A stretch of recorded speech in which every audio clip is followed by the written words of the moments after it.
All right. Good afternoon, folks, and welcome to BayOne Bootcamp. Today is Tuesday, August 4th, and we have another treat for you today. We have a guest speaker amongst us, so he will soon be introducing himself. So before we get there, thank you again for joining our bootcamp. For those of you who have been regularly attending our bootcamps, thank you for that. And for those of you who are joining us for the first time or are listening to our recording, we appreciate your participation as well. So this is us, and we are committed to your success. The times are challenging right now, both for individuals as well as companies. So this is the best time to level up your careers and participate in forums like these. We are trying our best to give back to the community. And for those of you participating from Women in Tech or through our inclusion and diversity and equity initiatives, you're very welcome to the forum. So we are Bay 101 Tech Bootcamps. And what we do is we meet a couple of times a week on these online informational webinars. And we cover various topics from big data to cloud computing, DevOps, and also potentially AI and ML. Although most of the sessions that we have had in the last couple of months have been centering more around software development, and in that particularly front-end and back-end technologies, including potential system design type of areas, right? Now, one focus, given the fact that there is a lot of flux in the market right now, given the current conditions, people are either looking for a new job or they have had to transition from one to another. So this is a good time to sort of go back and prepare for technical interviews, right? And in that regard, system design seems to become an overwhelmingly challenging area for those of you who haven't had system design type of questions in the past, right?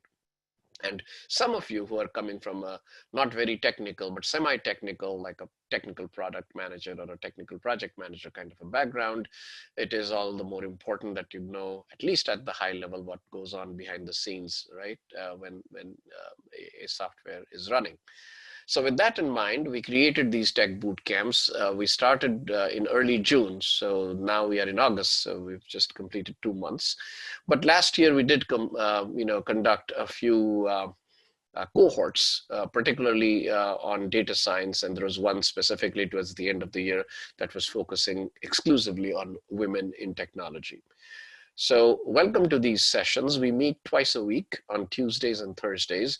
These are ideally 90-minute sessions from 4 to 5:30 Pacific time, but more often than not, depending again on your participation and questions and the topic at hand, we go slightly beyond as well, but we try our best to wrap up by 6 so that, we give at least, our guest and the rest of you no torture beyond 6 o'clock Pacific. And we have industry experts hosting these sessions. Do mark your calendars in advance. We do not send out invites, as you might notice. These are just friendly reminders via chat, email, or those of you who are on our WhatsApp contact list. So very quickly, the reason why we are here, at least one of the reasons, is to be successful in technical screening interviews.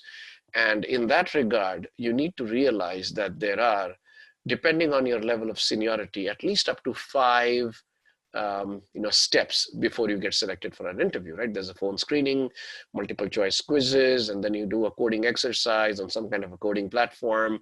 And then, of course, there is the technical interview, multiple rounds of that, and potentially, depending on how senior you are, a system design question as well.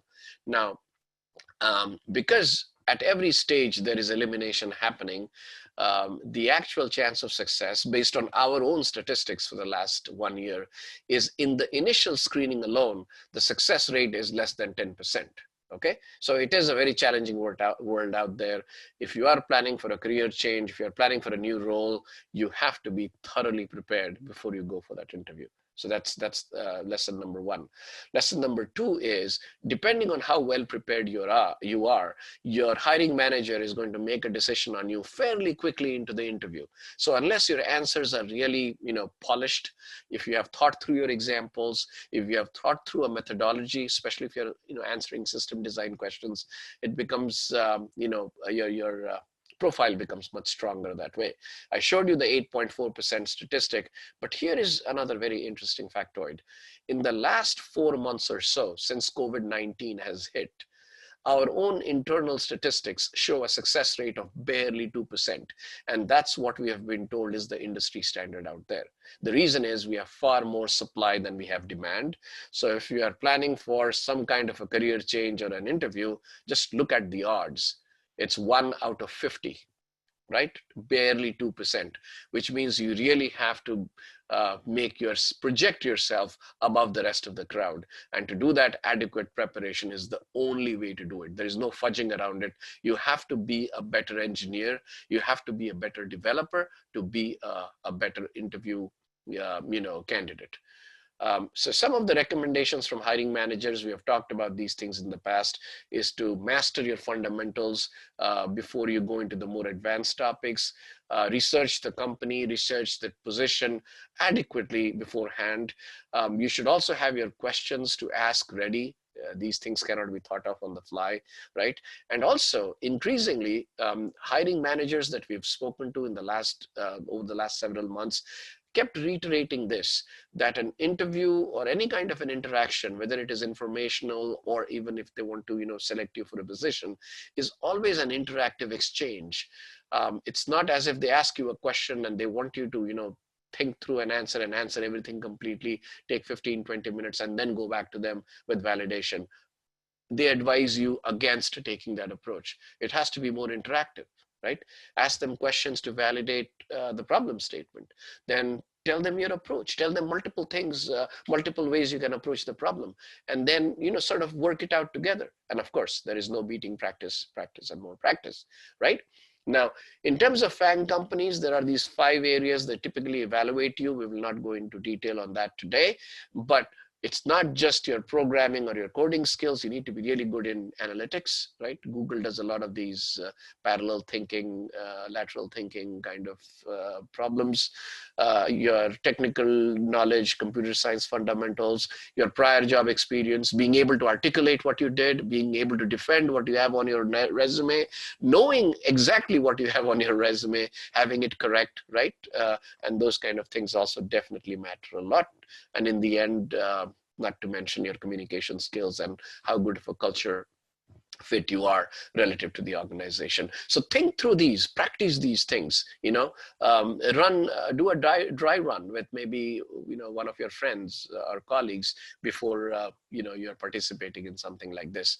Now, there are a bunch of videos out there on YouTube. We've talked about, Gaurav Sen and Tushar Roy.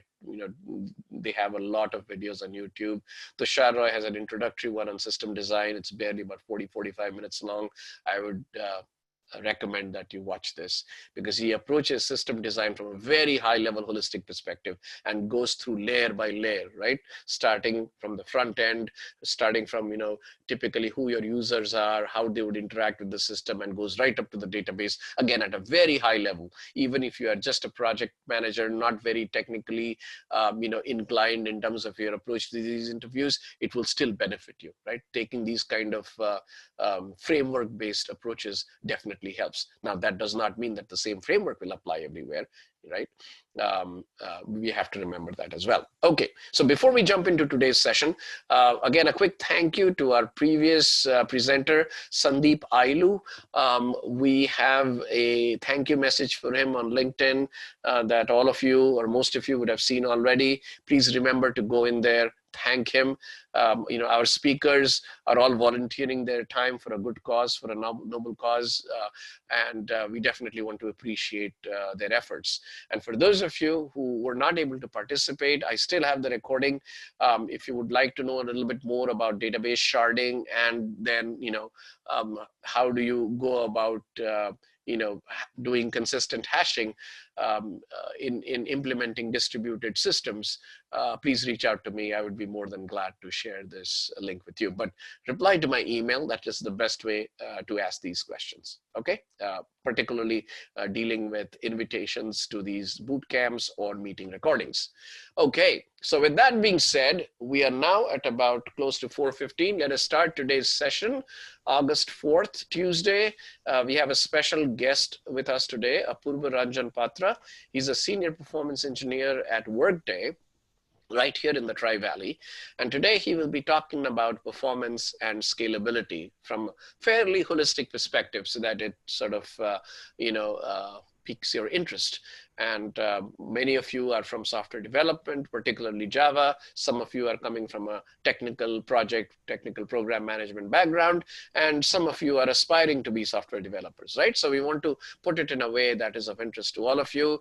Apurba, I hope you can hear me. I'll pass you the ball now. Sure. So I'll go ahead and make Apurba the co-host. Okay. Okay, Apurba, all yours. Yeah. So let me start sharing my screen. Yeah, we can see your screen. Yeah. That's perfect. Yeah. Okay. Okay. So you still can see my screen, right? Yes, Apurba, we can. Cool. So thank you. Yeah. Thank you, Suva, for first of all inviting me to this forum to let me speak about performance and scalability. So yeah, and then help every person on this call to learn something today. I'll try my best to be more expressive to make my points clear so that you all understand. So quick background myself, like Suha said, I'm a senior performance engineer working at Workday and Pleasanton. I currently working in the part of like, we have the Workday core platform engine where all the transactions run. So I work as a performance and reliability engineer, making sure that the Workday core engine, which is a platform, performs and scales well. And now our customers are happy. So that's what I'm currently working as. So today I'm going to talk about performance and scalability. Now, as I understand, based on what Swat told me, like we have diverse background people. Probably I'm guessing some of them, you guys might be, Java developers, some are PM, some are looking for a job. So whatever you're doing, my goal is try to, explain or, tell you a story about performance, what it is all about and how we look about it. So that, once you go back from the session, I hope you all learned something. So let's start with what is performance scalability. We have heard this terms everywhere. So think about what is performance and what is scalability. So first of all, the way I look at it is basically a mindset. Why do I call it mindset? Because essentially it's all about making things faster and bigger. So why do I say that? So for example, like you do get Google search, you might today you get a response back in like 100 milliseconds. Is that good or is that bad? How do I know that? Maybe I could even get it under 10 milliseconds. Say for example, I'm opening facebook.com. You might all be using it. It might take you, to render the your feed page for like 1 second, but now it's opinionated. Some of you might think, you know what, 1 second is okay. I might not think that. I might think that 1 second is too late. So it's all about mindset. What you think about. Is it fast enough? Is it big enough? Is it scaling? Am I able to serve 100 people? Is it good? Can I serve 1 million people? So it's just about that thinking, right? How can we make it faster and bigger? So that's why I call it as mindset. Now, what is it? So it's numbers. It's basically it's a numbers game. It's all about numbers because performance is all about quantifying things. It's all about when I say faster, you cannot just say that it is Google is fast. Now you have to quantify some numbers. Like, is it like you get a page in like 10 millisecond or do you get a page like in 1 second? So what is that number, right? Can Google serve 100 people concurrent request or can it serve 1 million concurrent requests? So it's all about a number game actually. Now, very important thing is performance is trade-offs. Why do I say it as trade-off? Because if you think performance There's nothing in performance world which is actually bad. It's all about you have to weigh in your options. Some cases, option one might be better. Some cases, option two might be better, right? So you have to do a trade-off between two or more choices to figure out what is best suited for you, right? Something might suit for best for me. Some other thing option might suit better for you. So if you see this picture carefully, there's one on the left side you have clock, one side you have cash, right? It's actually money.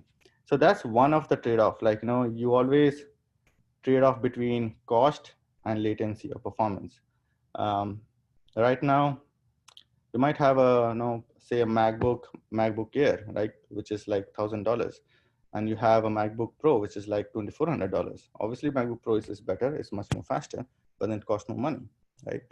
So this is just one simple example of trade-off, but you'll see when you start thinking about performance and working on performance, you'll get into trade-offs quite often, and you have to make a choice to decide what is better for you, what is better for your service or servers.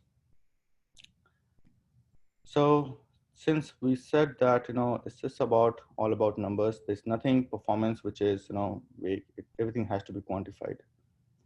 So how do we quantify it? So first is one of this term that you will keep on hearing about, latency or response time. So what is latency? On a very layman term, right? Doesn't necessarily have to be a computer engineer. All it means is that time to complete a work, as simple as that. Now, if I am running a 100-meter race, or it takes me like 10 seconds, so that's my latency. How do I measure it?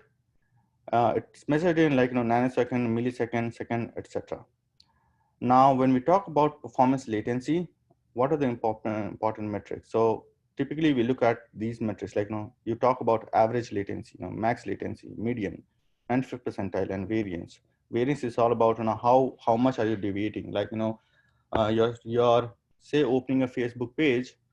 For some people it might take 1 second. Some people might take like 100, say 10 seconds, right? So that's the variance. Like it varies from 1 second to 10 seconds. The lesser the variance, the better it is. So that's one of the key metrics for when we quantify performance. Second is throughput. So we know now what is latency. So question is, what is throughput? Apurba, what is 95th percentile? Can you please tell me that? So, okay. Have you ever given a CAT exam or an MBA exam? If they talk about no, I haven't. But in the context of performance, yeah, I know what is percentile is, but 95th percentile in the context of performance. So yeah, let me explain it. Yeah, so it's a confusing term. I have explained it many times to people. So I know it's confusing. So say in a very simple word, say I have I open a Facebook page 100 times. Okay, and now each time, the first time I opened it took me 1 second, second time it took me 2 seconds, and then go on. Once I opened the 100th time, it took me 100 seconds, right? So I opened it 100 times, I got 100 different response time or latency, varying from 1 second to 100 seconds. So now the 95th percentile is, if I sort it in my ascending order, which is basically 1 to 100, 95th percentile is my 95 seconds. Why it is important? Because you want to make sure that 95% of our end users, right, should be in an acceptable range of latency. Because say Google or Facebook or whatever services you are building, right, you want to make sure that 95% of your end user or population should expect a latency of, say your threshold is 1 second, right? Should expect a latency of 1 second. Rest of the 5% of the people, even if they they see a latency of 2 seconds, 3 seconds, or 5 seconds, whatever it is, higher than our expected number is okay, because you cannot make everything perfect. It's just not possible. There'll always be some noise, some network issue or some server issue. There'll always be some one or other issue which which could be increasing your latency or performance. So we always exclude the last 5% and make sure that 95% of the people or my response time are within my expected range. And that's what is 95th percentile, and that's why it is important. So when you do a performance benchmarking, you make sure, and say if I'm doing a performance benchmarking of, like I'm taking example Facebook.com, you open that Facebook.com, it should open up the home page or the feed page in 3 seconds, for example. That's my expectation. So when I'm doing a performance evaluation, I'll have to make sure that 95% of the time it does open within 3 seconds.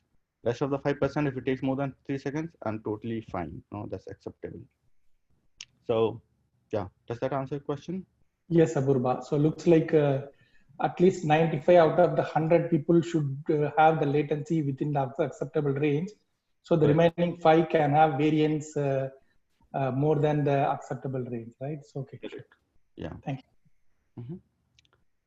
So now the next is throughput. So what is throughput? So basically throughput is nothing but amount of work done. So it's the amount, it's not a time. It's the amount of work done or events per unit time. So for example, like if you are building any services, you're running a piece of code, you run transactions, right? For example, you open a homepage, you log in, right? So how many logins can you do per second? So which is basically nothing a transaction. How many transactions can you do in 1 second? IOPS is one such example. Like IOPS is basically a terminology used in drives, basically like hard drives, solid state drives. So how many operations are you doing per second? How many times you are doing a read write per second? If you talk about internet bandwidth, Mbps, how many megabits per second do you see? For example, like my internet bandwidth is 50 Mbps, right? So in 1 second, I can send 50 megabits, right? So that's my throughput. That's how much I can do the work, right? So that's throughput. That's also important, not just latency. So it's the time and the amount of work you do. So those two are the only, basically, these are the only two things that we look at when we talk about performance and scalability. Again, the matrix remains the same: average, max, median, percentile, variance. So yeah, now let's think through. Now we did talk about what is latency, what is throughput. Now my question is, how do they relate to each other, right? So let's take this example to understand how do they relate to each other, so that we understand, are they directly proportional to each other? Are they inversely proportional to each other? What is their relationship between each other, right? That's important to know. And the reason I'm talking about this, because when we go in the next slides, you'll understand that it's very hard in our software world that you can achieve both latency and throughput. It's not possible. You can either have maximum, the best possible latency, or you can have maximize your throughput. It's just not just possible to have both of them be at maximum. So again, there's a trade-off that you have to do, and you have to think through what does your application need, right? So let's take this example. Say I'm traveling from Pleasanton to San Francisco. So if you look at the first chart, the car, there's one road, there's one lane, there's only one car now running. And assuming that the car is running at 100 km/h. So what is my latency? So if my Pleasanton to San Francisco, I'm assuming distance 100 kilometers. So my latency is, what's my latency? So my latency is 1 hour, because it's going to take me 1 hour to reach from Pleasanton to San Francisco. So that's my latency. And say I'm the only one riding in the car, right? So what is my throughput? So my throughput is 1 person, 1 hour. Why? Because in 1 hour, this car could take only one person from Pleasanton to San Francisco. So that's my throughput. So I define this as a low latency because that's the minimum. So again, yeah, latency, the low latency is better. That's why I marked this as green. And the higher the throughput, the better it is. So low throughput means red. Now what I do, instead of just having one car driving from one place to another, I just have 4 cars. But now they are significantly apart from each other, that they still can run at 100 km/h. So what's happened is that all the 4 cars will eventually take 1 hour to reach from to San Francisco. So my latency remains the same, 1 hour, but now my throughput has got increased. Now, why? Because I have more cars running, right? I have more people driving. So now there are 4 people who could travel from place 1 to place 2. So I've got a low latency because my latency didn't increase. Still, I have got my throughput high. Look at the third picture. Now, if you see, there are more lanes, and obviously there are more cars.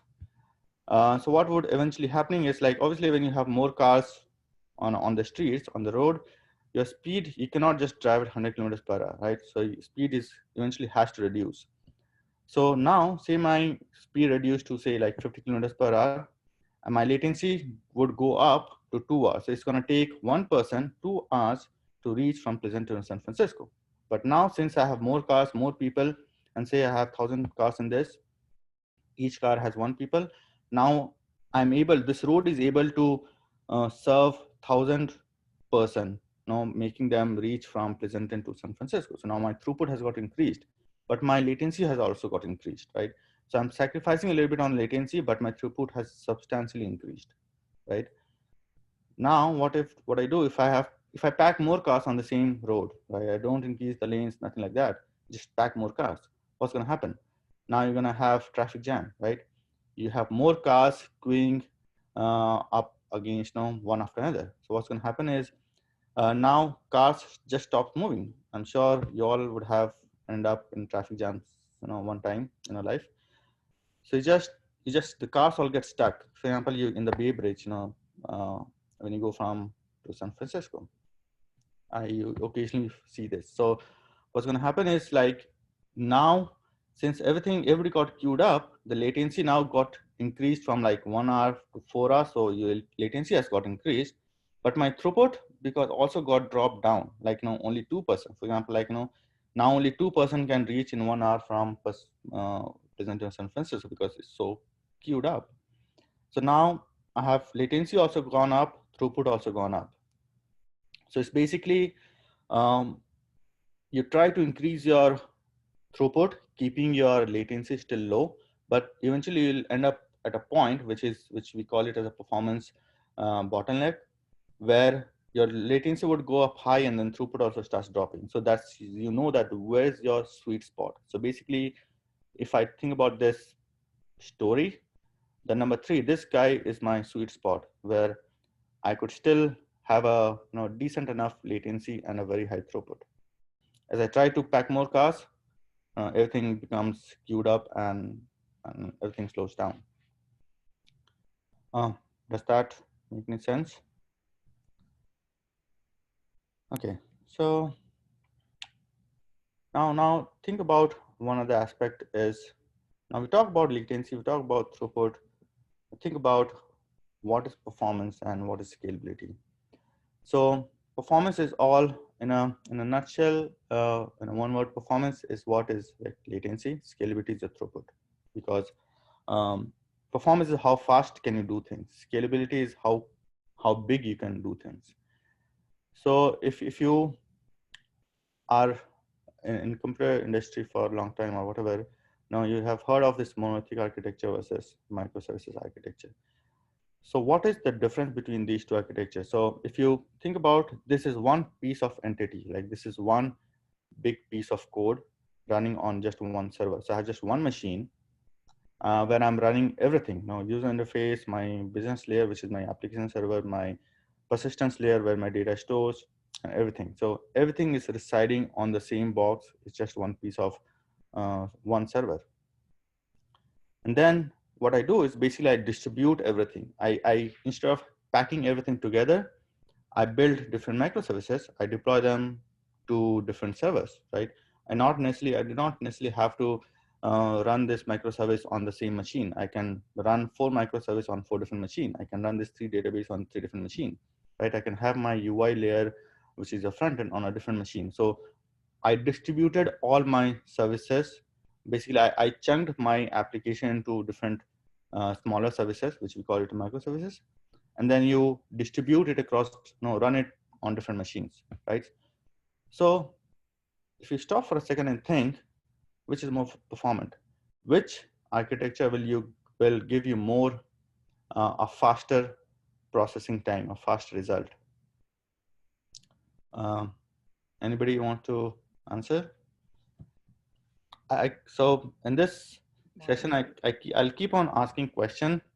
And the reason of me asking question is to you guys to think through it.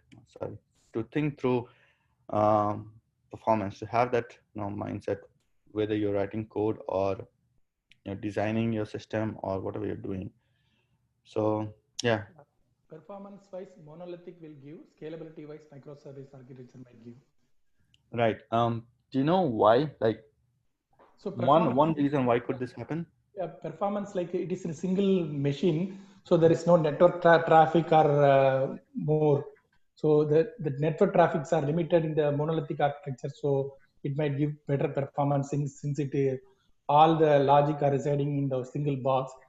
Whereas it is not scalable. That is the reason the microservice emerged. Like I mean, there is no single point of failure, or more containers can be added easily in the microservice architecture so that it can easily scalable. Awesome, great. So yeah, thanks, Hari. So that's one of the point. Definitely, is network. What Hari mentioned is when you have one machine, you have zero network problem. Like everything is there in one box. You don't have to send your request from one machine to another machine, from one service to another service, nothing like that. So it's obviously the monolithic architecture will always be faster, but will it be scalable? No. So microservices or distributed architecture will be scalable.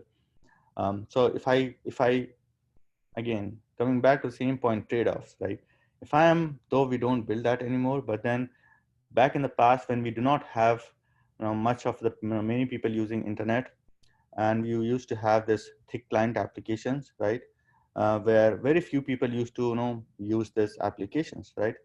So that time it made sense to have a monolithic architecture to have better performance, right? Low latency. But now since internet got widespread, the more internet, everybody's using internet nowadays, right? So the application has got more visibility, right? So every people using internet now. So applications, be it mobile app or whatever. So more people, now it needs a distributed architecture, and that's why this whole concept of distribution and the microservice architecture came into picture, which is more scalable. Not necessarily it is more performant. So this is basically our third picture, which you see it here. So it's not very best in latency, but it's very best in throughput for sure. And that's why all the services that are being built today is all basically distributed architecture.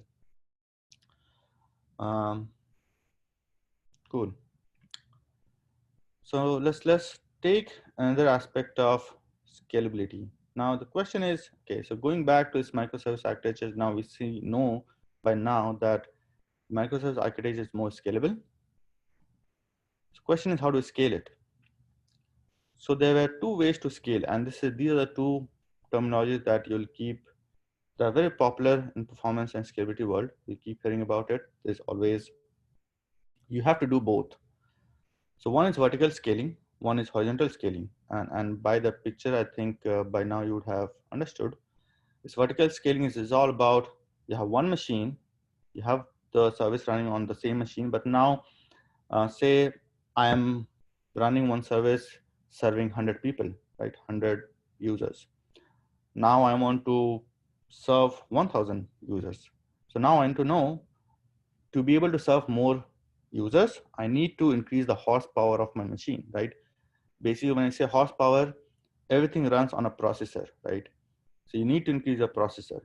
Now you need to increase the memory, right? So these are the basic two main resources which does most of your work, your processor and memory, right?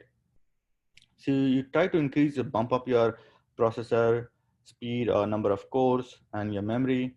So that is called vertical scaling. So now that will allow you to scale to one specific point, not beyond that. So that's why you tend to do horizontal scaling, which is basically you not necessarily have to do a vertical scaling. You still increase your CPU and memory to some extent until you hit your bottleneck, right? Where you see that even after increasing your processor and memory, it's not helping to scale up, right? So then you tend to scale out, which is your horizontal scaling. You just add more instances. Instead of running your service in one machine, why don't you run in 8 machines, like 2 machines, 4 machines, 8 machines? So now if one machine can serve 100 people, 8 machines can serve what, 800 people, right? So that is horizontal scaling. So you have to design your application so that it can be scalable in both ways, vertical as well as horizontal. And the different ways to do it, with which we might want to talk later in detail. So by now we know, okay, before I go into deep dive. So by now I've tried explaining what is performance and scalability, what is latency, throughput, how do they relate to each other, the trade-offs between them. Any questions so far? Or if not, I'll go into system designing and then looking into performance while we design a system. So cool. So silence, I assume, no question. And I hope you all are with me. So now looking at system design performance view. So this is, say this is you. This is the person with specs, writing some piece of code in a chair. So you're developing some microservice. So your service could do anything. Say doing a news feed for Facebook. So you're just writing a piece of code to get a news feed, for example, right? So this is what you're writing. But then when you think about while writing that piece of code or microservice, you have to think through what could impact performance, right? So this is your microservice, right? This is what you're doing. If I just zoom out on a broader picture, if you just open your eyes and look at a broader picture, this is what you are working on, one small piece of code, which is residing here as part of this whole architecture of application, right? So this is a typical web application architecture. You have a client, you have web server, you have app server, you have processing queues, which could be like messaging queues. You have some servers to do encoding, you have some storage layer, includes your database, and then some block storage. So this is, I think, some application, I think YouTube or something, forgot.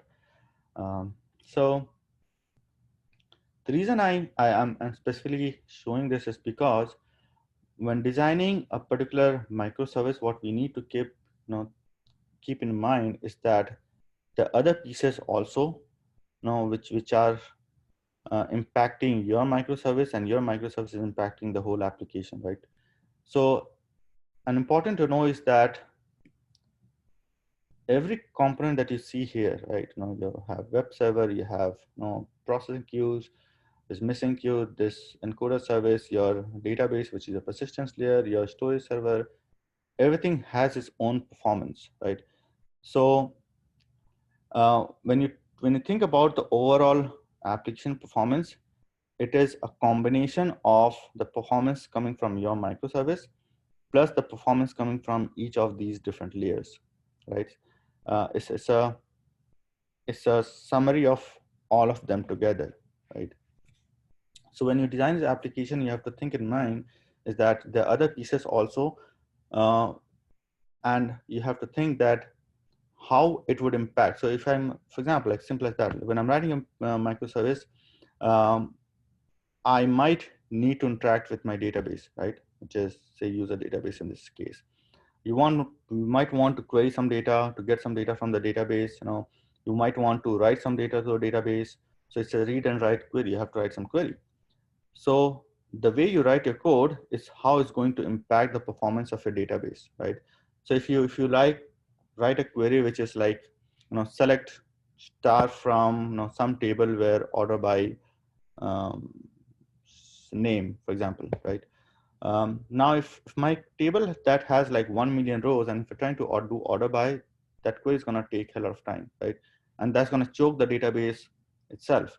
So what eventually is going to happen is that just because of your own query that you wrote and that is running on this particular database, that's going to impact everything in this architecture, right? So everything is going to choked up just because you run a bad query on this database. So you have to be mindful of how you're writing your code. And then another aspect to look into it is that it's just not these layers, but then you also have the other pieces also, which is in play here, which has their own performance and scalability aspect, which is your network, right? So everything you see this arrow is all network.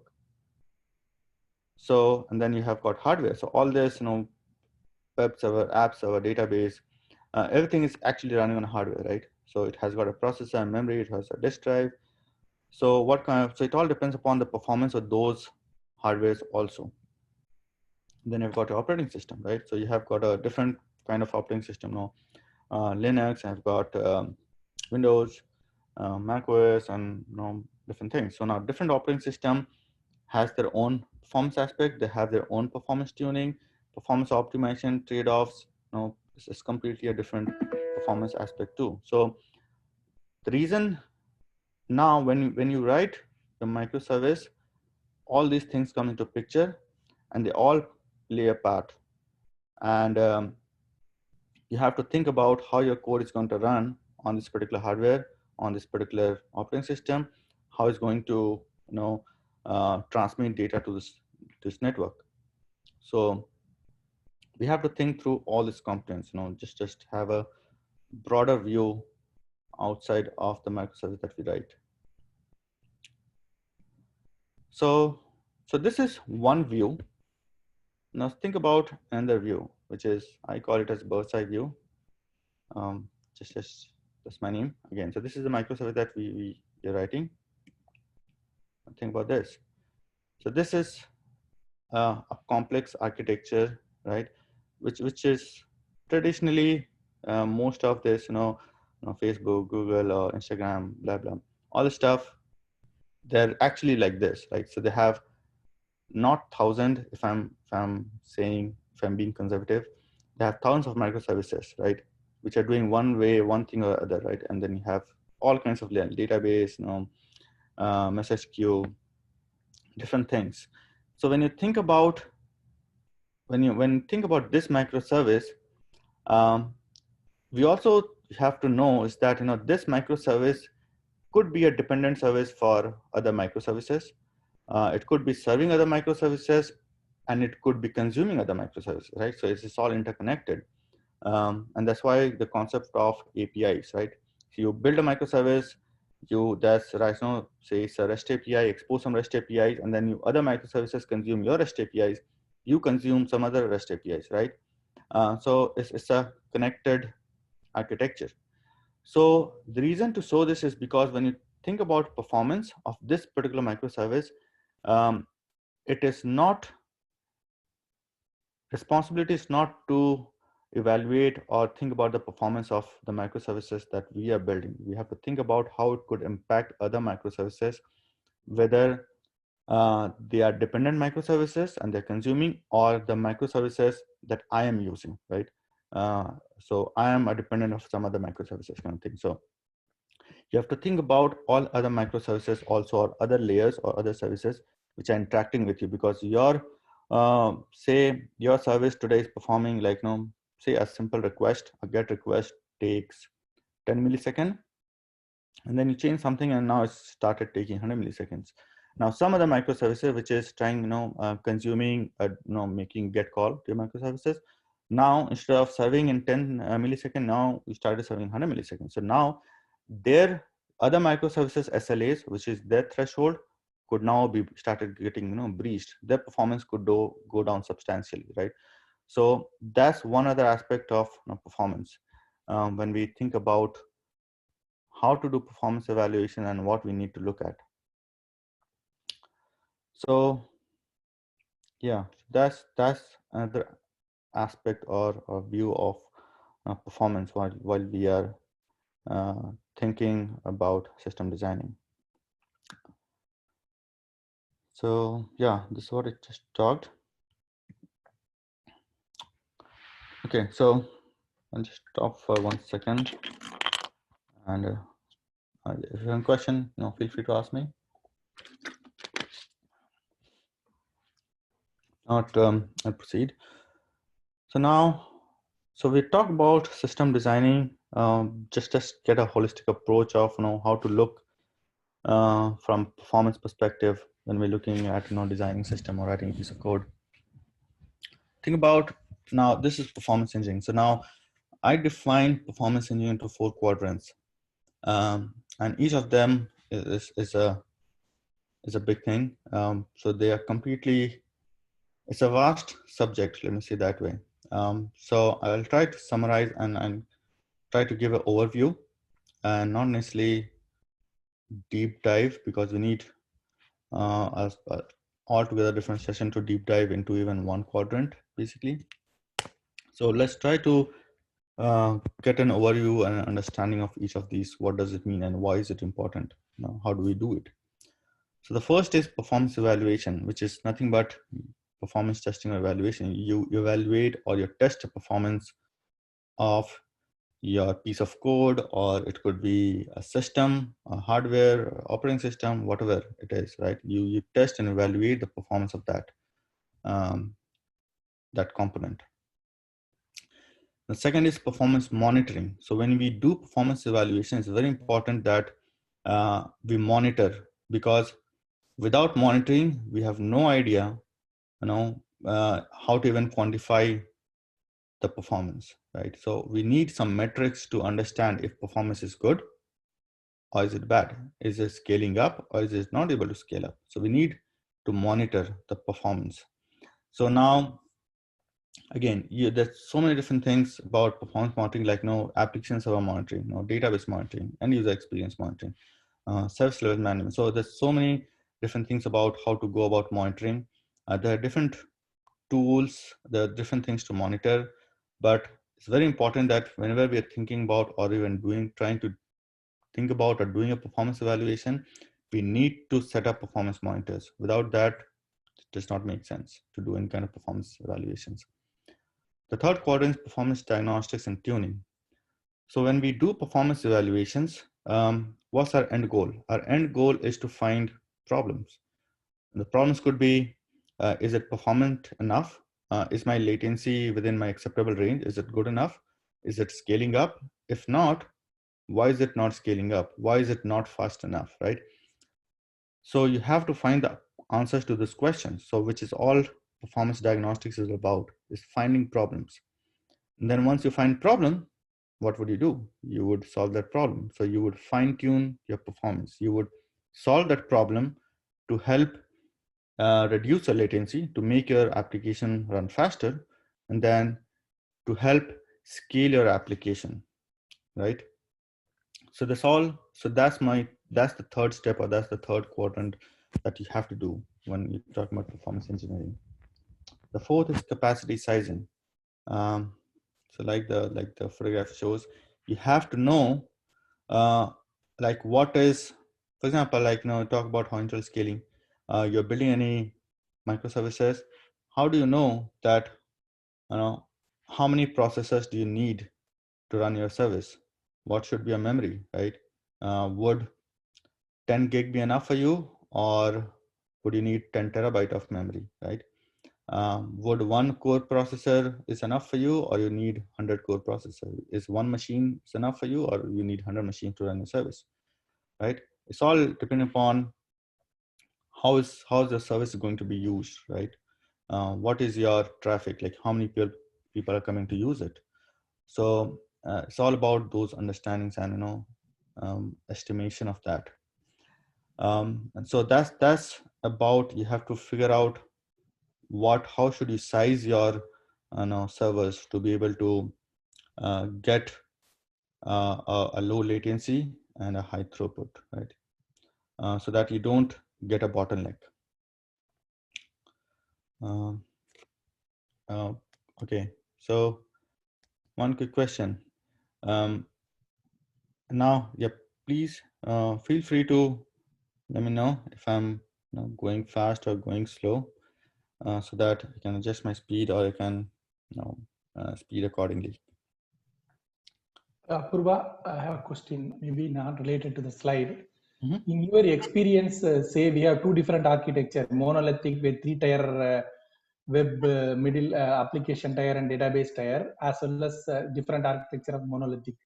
So which one is will be more burden to performance? Like which layer or which component? Is it a storage, or is it database, or is it the processing that is happening in the application layer?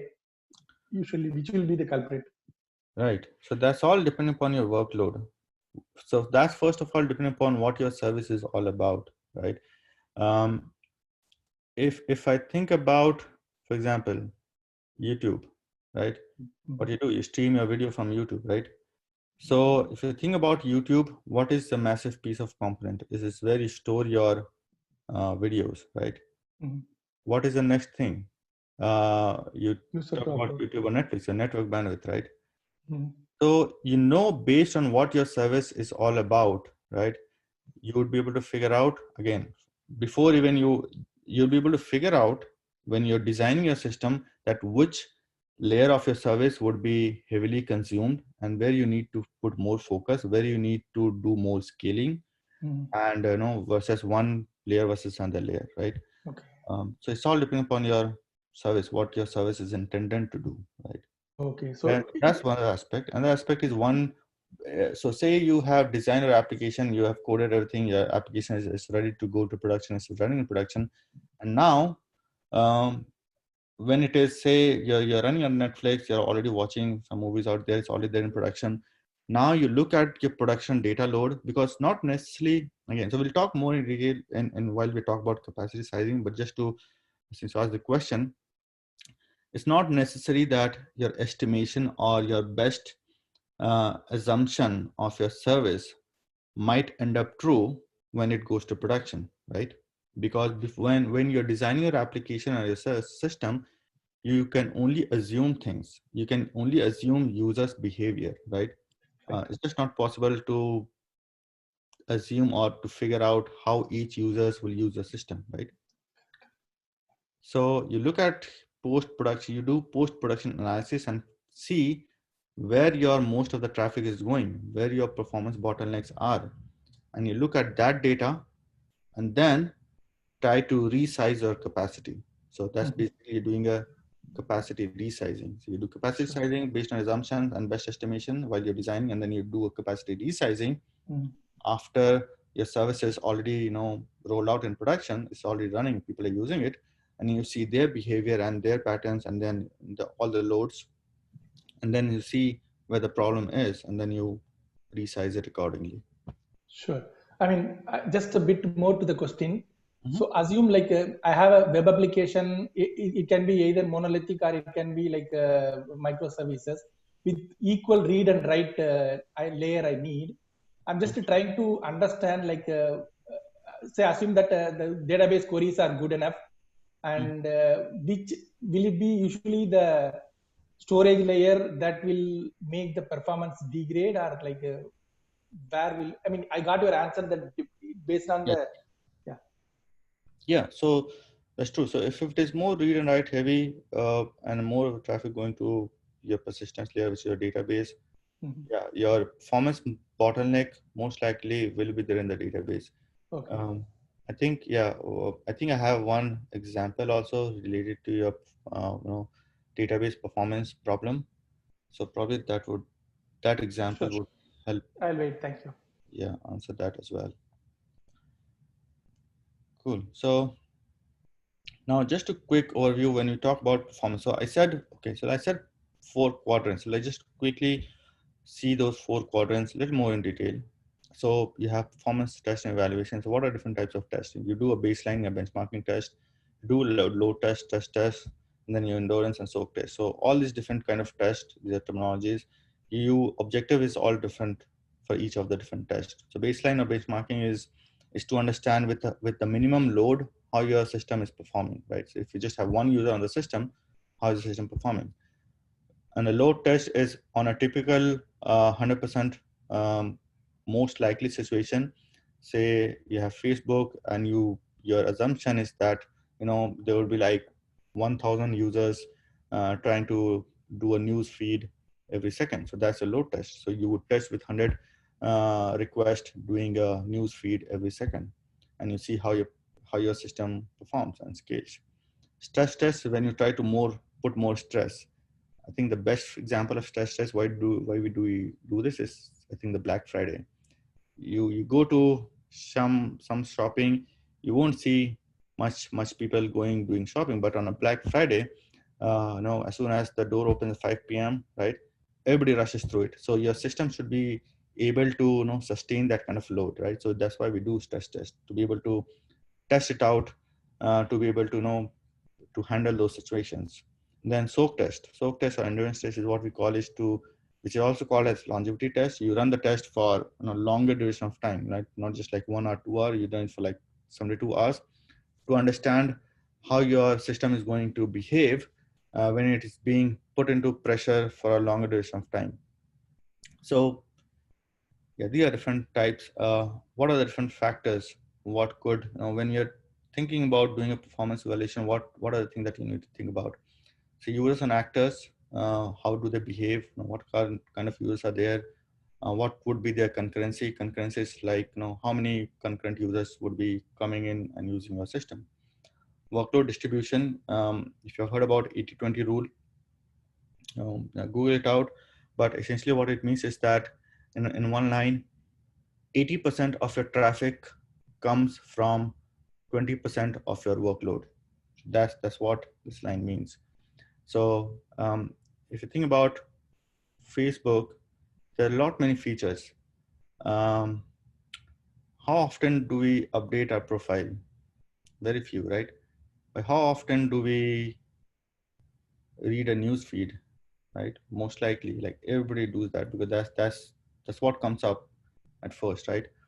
Um, so that updating a profile comes under your 20% or sorry 80% of the workload, which is not used many of the times. Those are used only 20% of the time. Rest 80% of the time is being what your news feed or I know Facebook, like you like something or you dislike something, all those things, right? So which is more what people use more. So those you have to think into that perspective also, that when you're evaluating performance, that you have to give more importance to those 20% of the features which plays 80% in your traffic, right?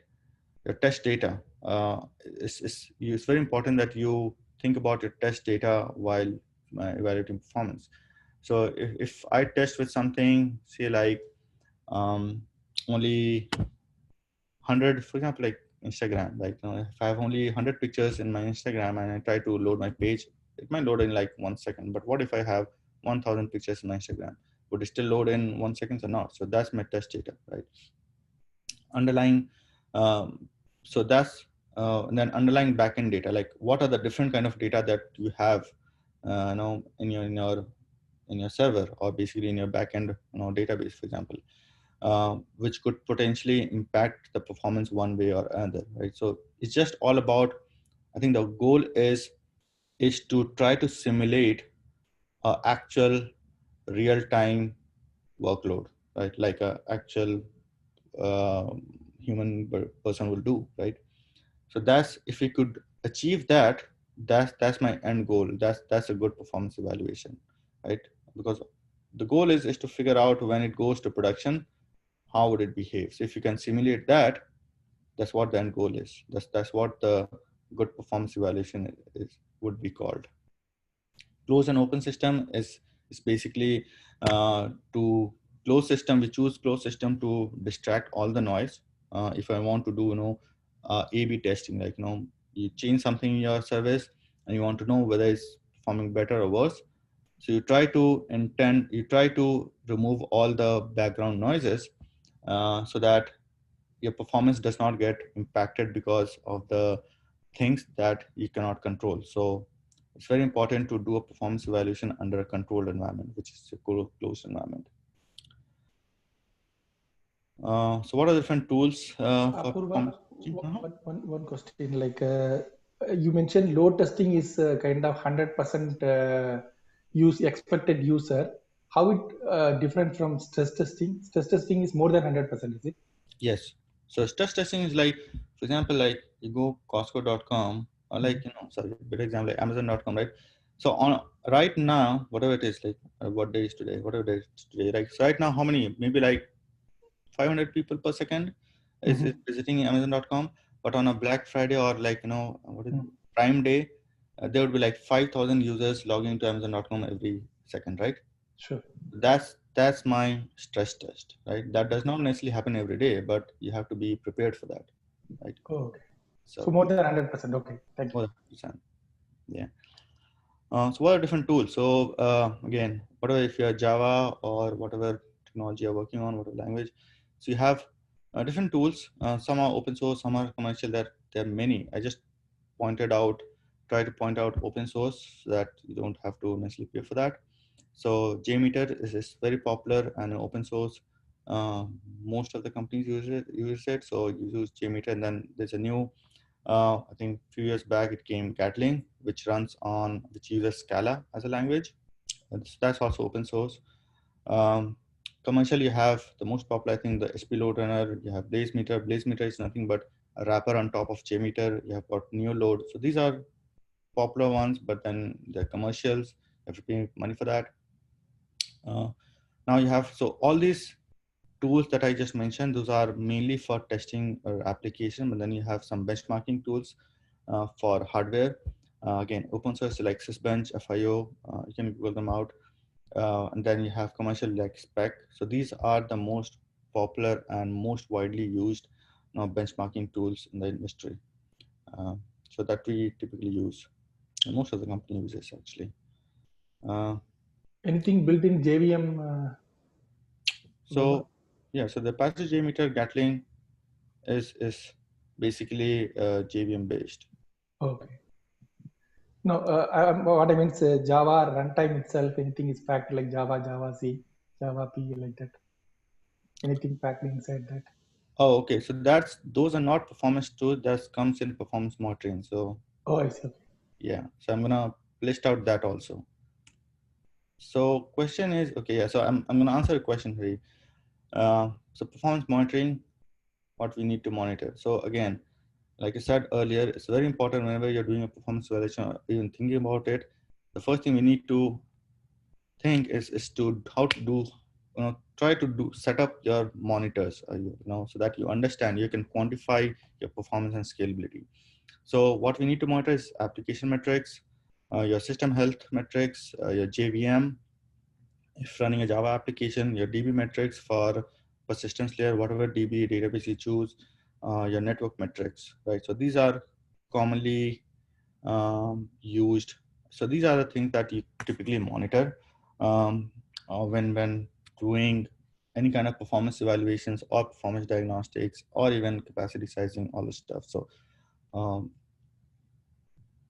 now think about, so we have APM tools. So when we say performance monitoring, there are a lot many companies who build, who has the product, which does these things. Basically, you don't have to necessarily code them or build services of your own. So, but you have to pay.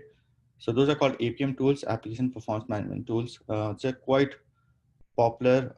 A lot of companies uses them. So the first is CA Wiley Endoscope. I think this is one of the oldest performance management tools, the southern market, which is acquired by CA.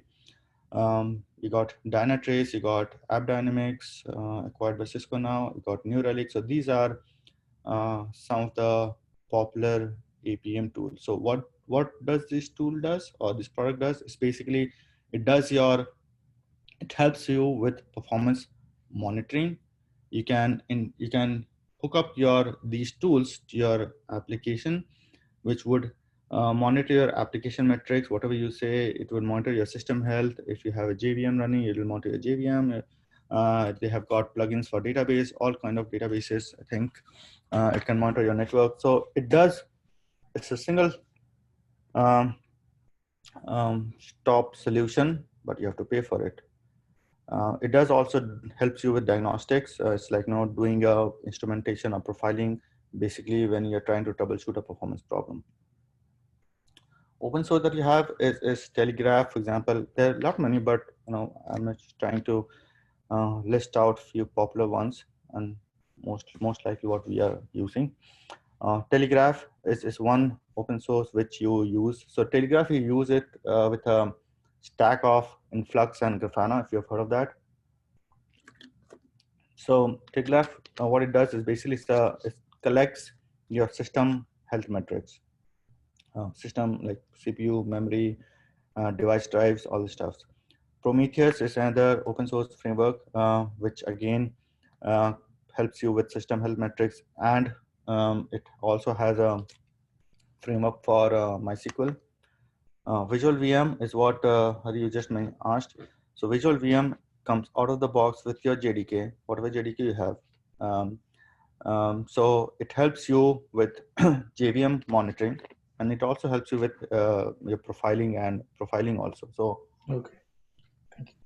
if you have not used, if this is a quite old tool, I'm sure a lot of people would have used it, but if not, please use it. Like it's very good. There's no cost. It comes out of the box with your JDK. You don't have to do anything. It's very simple to use, and it's powerful. You don't have to.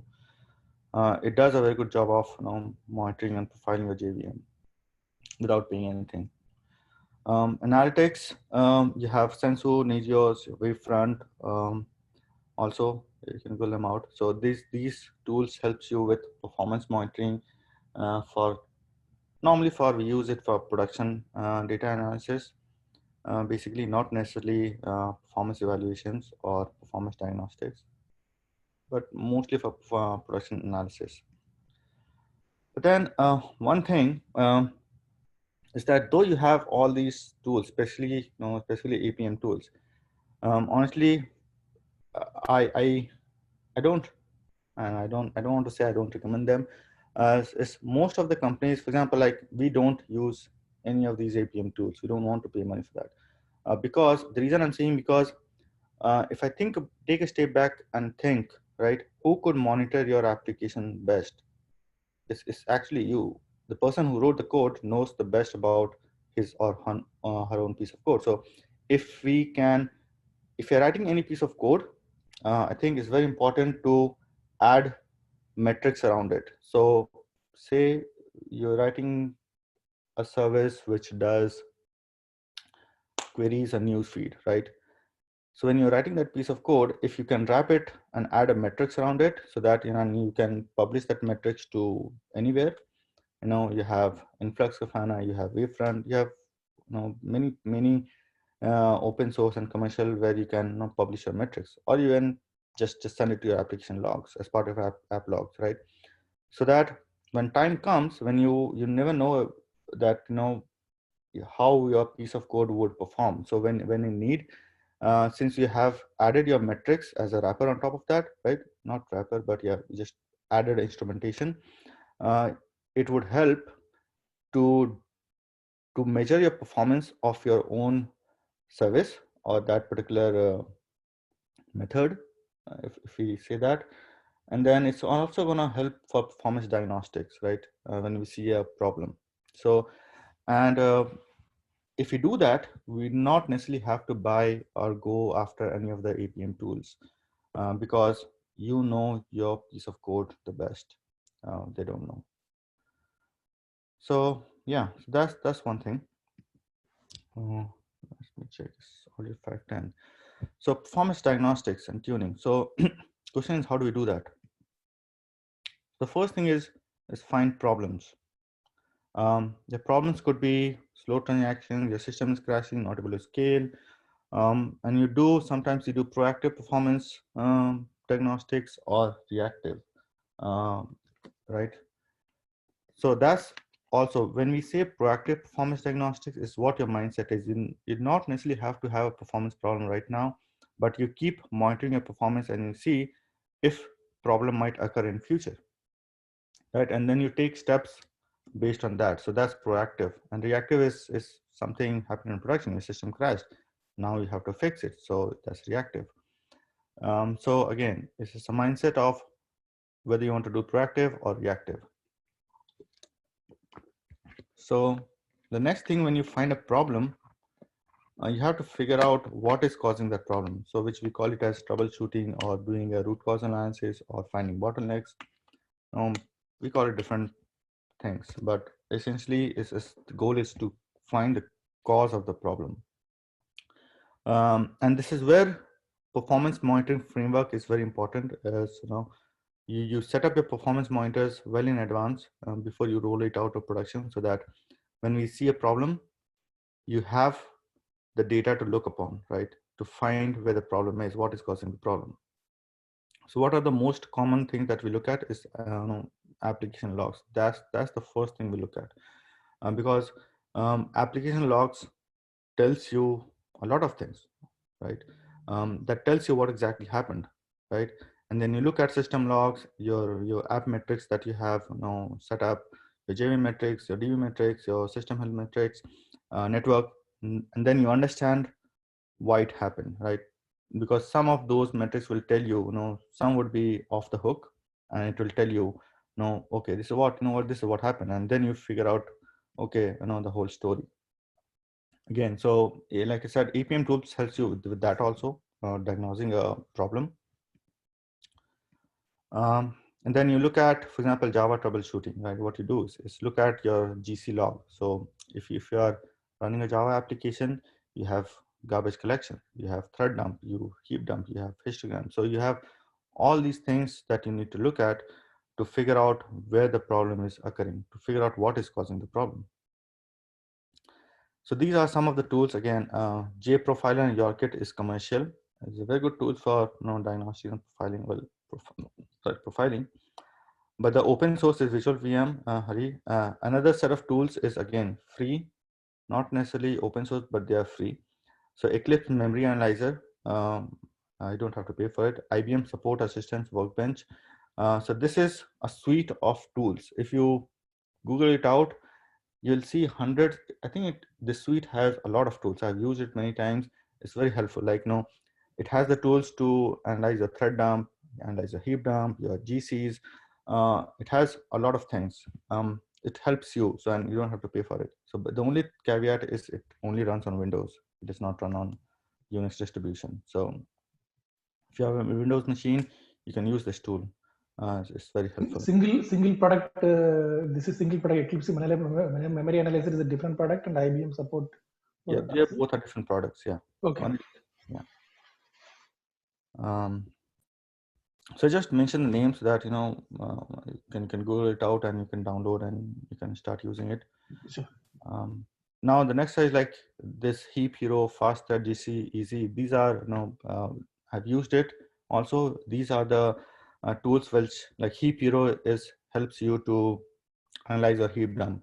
Fast helps you to do thread dump analysis. GC Easy for GC analysis. So again, it has got a free version and it has got a subscription based also. But I think you can use this free one. It uses the cloud. So I've used this. This is good. It works very good for open JDKs, but you have other kind of JDKs where it does not work very well. But most of the companies uses open JDK anyways. JMap to take histograms. I'm not sure if how many of you have used, but JMap, you take histograms because not necessarily, again, in performance world, you don't always take heap dump. You always first take histogram. So use JMap to take histograms, understand how your memory, the JV memory snapshot look like. And then if that does not tell you the answer that you're looking for, then take a heap dump. So again, so JMap is also comes out of the box from your JDK. Sorry. And then system troubleshooting. So now when you talk about system troubleshooting, I'm only focusing on Linux because I think 90% of the application runs on Linux. So you look at vmessage log, kernel logs, you have vmstat, iostat, netstat, SAR, and mon. You have many things to look at, and we look at all of these things when we think about figuring out if the system if we are seeing any slowness or no crash, was that anything to do with the system, right? So all these like VM stat, all the 4 stats are the Linux tools. Again, it's all comes out of the box, Linux distributions. You don't have to do anything. We just have to install it. I think it's pre-installed. SAR and Mon also comes as a package in the Linux. You just have to install it, you start using it. Demessaged kernel logs is just Linux system logs basically. So you look at each of them and to figure out what the problem is or where the problem is if that's pertaining to your system. Purba, what is SAR and Henman? Like, what is they used for? What are they used So for? SAR basically collects your system metrics, like your CPU time, CPU load, or Okay. your network, or your disk bandwidth. You like read IOPS, write IOPS, your disk latency. Like you can try to get a data from your disk, whether it's a hard disk or solid state. How much time it takes to get your data, right? Your disk latency, for example. So is your disk is a bottleneck or not, right? So and Mon is also similar tool. It collects all the system metrics basically. It could be your processor, related to processor, your memory, your network. One command to fetch Test. everything, is it? One command to fetch all the network Yes, it statistics. collects all of these things basically. Okay. And you can customize. You can write, like for example, I wrote a wrapper on top of Nmon, which you can customize it to collect more data from your operating system than it does, right? But as from out of the box, it collects a lot of things, right, which is sufficient enough basically. Okay. Yeah, these are quite popular tools. You just Google out, you'll figure it out. So now when we know the bottleneck and after doing diagnostics, what was the next thing? We have to fix the problem, or you have to either fix the problem or you have to scale the system, right? So it could be either your vertical scaling or horizontal scaling, or you have to tune your application code, or you have to change your design, or you have to do a trade-off, right? So that you'll probably end up one of these 5, if not something else. So let's talk about a little bit about, I've been talking about trade-offs a lot. So what are the different things that you do trade-off? First is cost. Like it's always the thing, like, you always trade off with cost, which is in real life too. You want a good quality product, you have to pay more price for that. Just a snapshot of a processor, because everything runs on a processor. So more cores, higher frequency, more price. Security is one trade-off that we normally deal with. For example, encryption, right? So you do a cryptographic encryption. You use SHA algorithm 256 or 512 bit, and then you would see that 256 would perform a little faster than 512. So that's why, like, hashes per second, how many hashes can you do using this particular 256? So the higher the bit, the more secure it is, but then your performance goes down. So you have to do a trade-off. Like, do you really need a 512-bit encryption, or would 256-bit encryption is enough for you, right? So then that's one aspect. Another aspect is security vulnerabilities. Like if you Google out about Spectre variant, there's so many vulnerabilities now when they are there in your system that impacts your performance. So now you have to, for example, Spectre v2, again, not to go into very detail of what this vulnerability is all about, but this is one security vulnerability, right? Which when I did this testing, it had a 40% performance hit. So question is, does my application or service is impacted by this vulnerability? Yes or no? If not, why should I even take a 40% performance hit? I would rather disable this performance patch, right?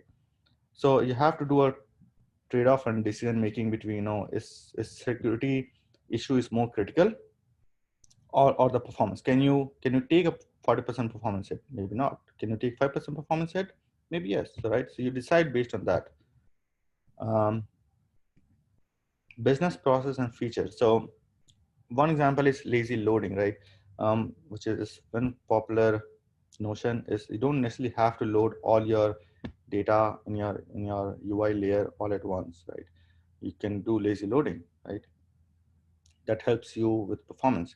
Delayed performance processing versus real-time processing. Not all, you have to think about, does everything needs to be real-time? Yes or no? Because when it is real-time, most likely, a lot of times it is like, for example, like synchronous, right? Does it have to be synchronous?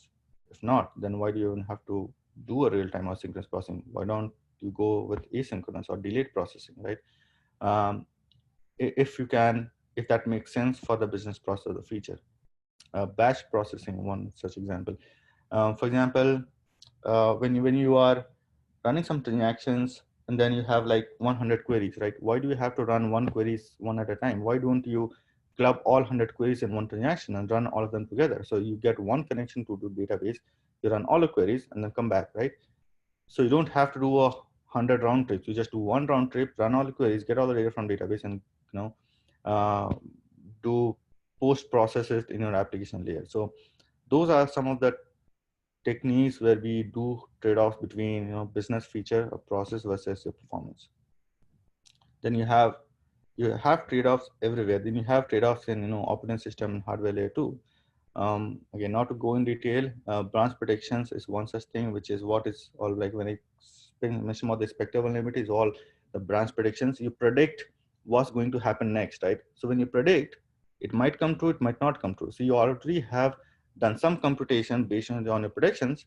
If it comes true, you see some performance. You would be able to perform, you're gonna process it even faster.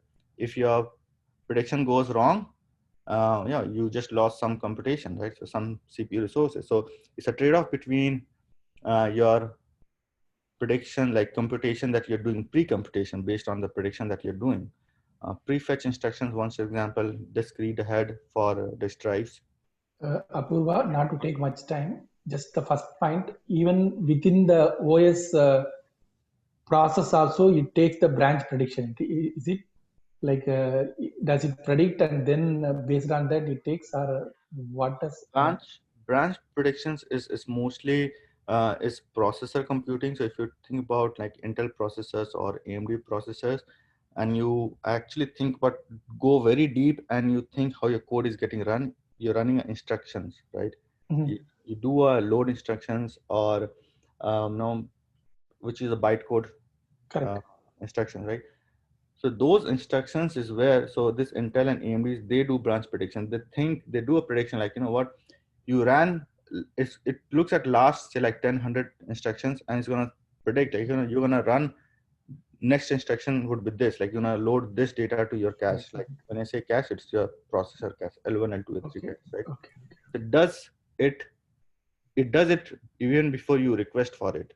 Now it might turns out true, it might not turns out true. So this branch prediction is mostly done at the processor level. And so does prefetch instructions actually. So yeah, this is a technique to improve your processor performance. Basically, disk read ahead is a OS layer trade-off. What is disk read ahead? Is basically you load your data from your disk drive to your operating system cache, right? So what you do, if you ask for 1 kilobyte of data, or one data is going to prefetch and load 100 data for you, right? Thinking that the next request that you're going to ask would be the data that you have already prefetched. So you don't have to necessarily go to the disk drive and get the data for you. So the data is already there in the operating system cache. So that's disk read ahead.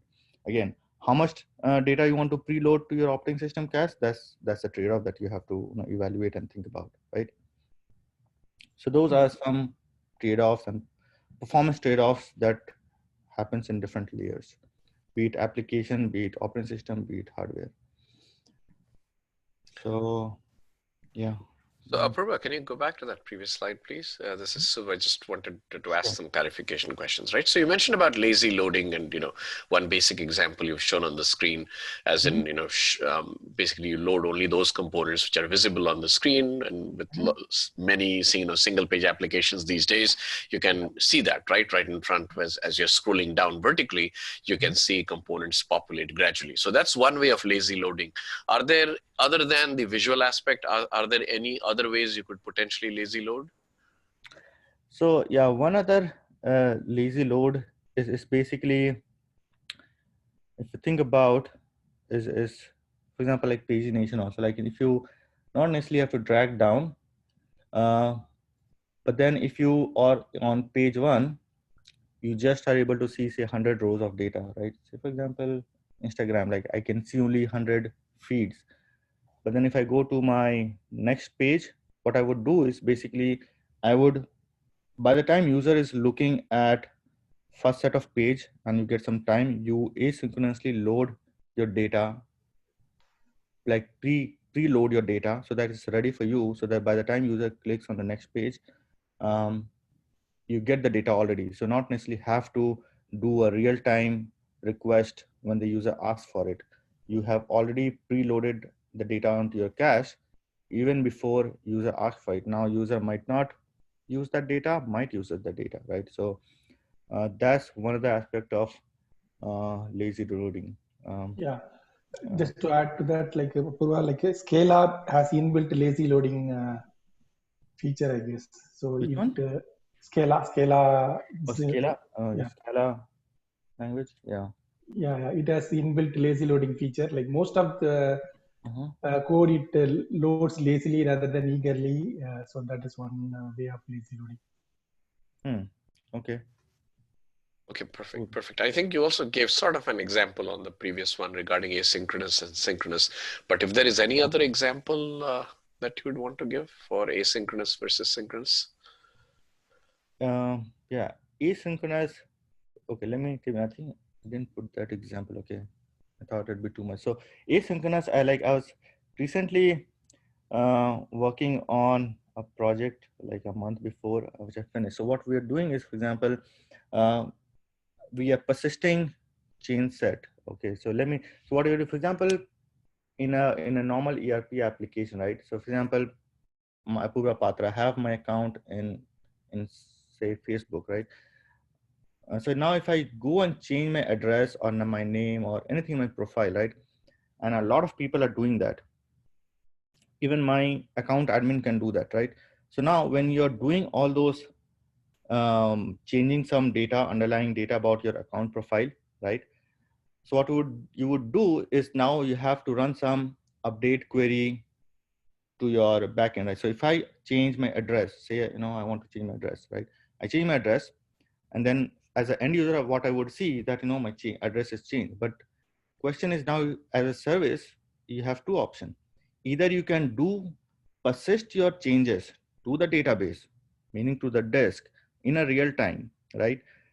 So what would happen is, say if my changes is 100 megabytes, for example, if I'm changing a video, say, a YouTube video, right? Now that video is say 1 gigabyte, right?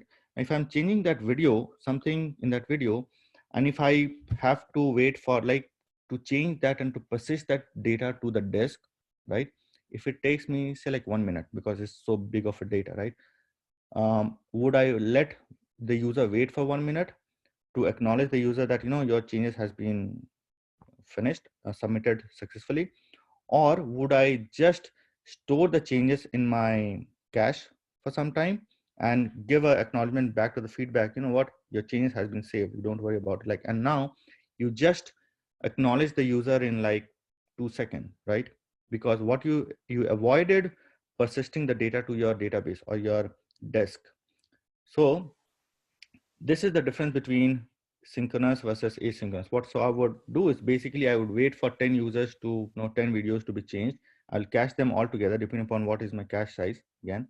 And then I will take all of them together and then persist asynchronously at the background, right? Making sure that I do not integrity of the data is there's no data loss. So I am doing that asynchronously. So what I just did is I'm able to persist the same data, changing a video from all the users, and not necessarily have to make the user wait for 10 seconds or even a minute for the changes to be persisted in the disk. I would rather put that in the cache and asynchronously persist that data to the disk. So that's one way, right? So again, that's the concept of synchronous persistence versus asynchronous persistence. And that concept goes exactly the same way when you talk about writing a data to your disk, actually. If you have heard about controller cache, so you have battery backups basically. So you not necessarily, when you write the data to even to your disk also, so disk has that concept of write cache. When you write and you have enabled the write cache, it will not write the data to the disk at that time. It will just write it to the disk cache and just give acknowledgement back to you, to the operating system that, your disk data has been written to the disk, but actually it has not been written. So it will asynchronously write the data from the disk cache to the actual disk, which is sectors basically. So this concept of asynchronous and synchronous is there in your application layer, which I just give example of the video permission. It also happens in your to the bottom layer of the disk actually, whether it's a hard disk drive or a solid state drive, whatever it is. So that concept is called write cache or write through. Write through is synchronous, write cache is asynchronous. So yeah, thank you, Prabha. So okay, so on the top ones, we understand, right? As the application developer or the person who's designing the service, you would have control most of the time in terms of how you'd want to structure this. For the OS hardware layer, how much control do you have? Does the OS automatically assume full sort of responsibility in terms of whether it is doing prefetch or branch predictions and all that and playing around with? It's not, again. So that's why, again, yeah, most it's not, nothing is, and that's why I have few slides which talks about nothing is perfect, because we cannot say that one is always right and other thing is always wrong. So this branch predictions might be good for somebody, might not be good for somebody. Disk read ahead is I want to do a disk read ahead of 100 kilobytes. You might want to do it for 100 megabytes, right? So since it is very customizable, it works good for one type of service versus another type of service. So you have to customize it. You have to, and that's why performance evaluations, and this is very tricky because everything is customizable. And again, who can do it? Developer can do it. It's just that, again, for example, I'm in a SRE team, so I own the, I do the hardware performance evaluation. So I decide whether to keep a disk read ahead of 100 kilobytes or 1 megabyte for my persistence layer. And the same I do it for my application layer, right? So it's just my responsibilities in my control is what I want to set to, right? Even for operating system and hardware layer also. So it's just all in the control. It's just, you don't let anything so when you, what we let operating system or hardware is basically, for example, hardware is a vendor, HP, Dell, they're all vendors. So they think, so their developers think that this is best for most of the applications. So they ship the product or the servers, the machines to us, thinking that this would suit most of the applications. Right now, you're running a JVM, you're running MySQL, whatever. But then now it's, when it comes to us, it's our responsibility because we know our workload, we know our application better. We tweak it and we optimize the operating system and the hardware. So operating systems come from Red Hat. So whatever they put the settings and they configure the operating system in such a way that it would suit most of the service applications, but it does not necessarily happen that way. So that's why it's very important for us to optimize the operating system which fits best for our need, to optimize the hardware layer to fit what makes sense most for us, right? For our application. Excellent. Yeah, please proceed. Cool. So again, that's what I was talking about. So not same suit fits all. So I just try to pick an example. This is a suit. It's a very good suit. One person wearing this suit, it looks awesome. Another person wearing the same suit, this looks horrible, if I could say that. So it's the same thing, but it fits good for one person or one application, does not necessarily fit good for another application, right? So that's why you have to do a custom tailored suit, right? And that's what we talk about, custom tailored. Even it goes from your doing custom tailored performance setting for your application or for your underlying JVM, which is running your piece of code, or your underlying operating system, or your hardware or network, everything, right? So since we talk about Java application, because predominantly all the services are built on JVM. So what are the things that we tweak? So what type of garbage collection or collector do you want to use, right? So there are different things. Is one bad, one another good? No, they all are good. One for serial GC. This is the most simplistic JVM collector out in the market. What it does is a single threaded garbage collection, works perfectly fine if you have application which not many concurrency.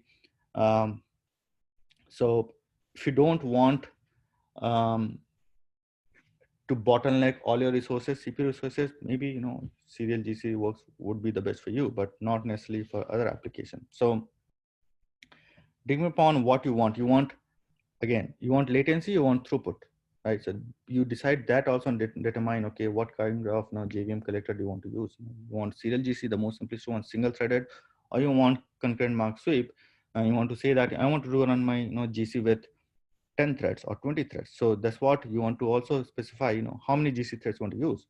Because remember one thing, even if you use hundreds or thousand GC threads, you have a processor which is actually running those instructions, which you have 16 cores, for example.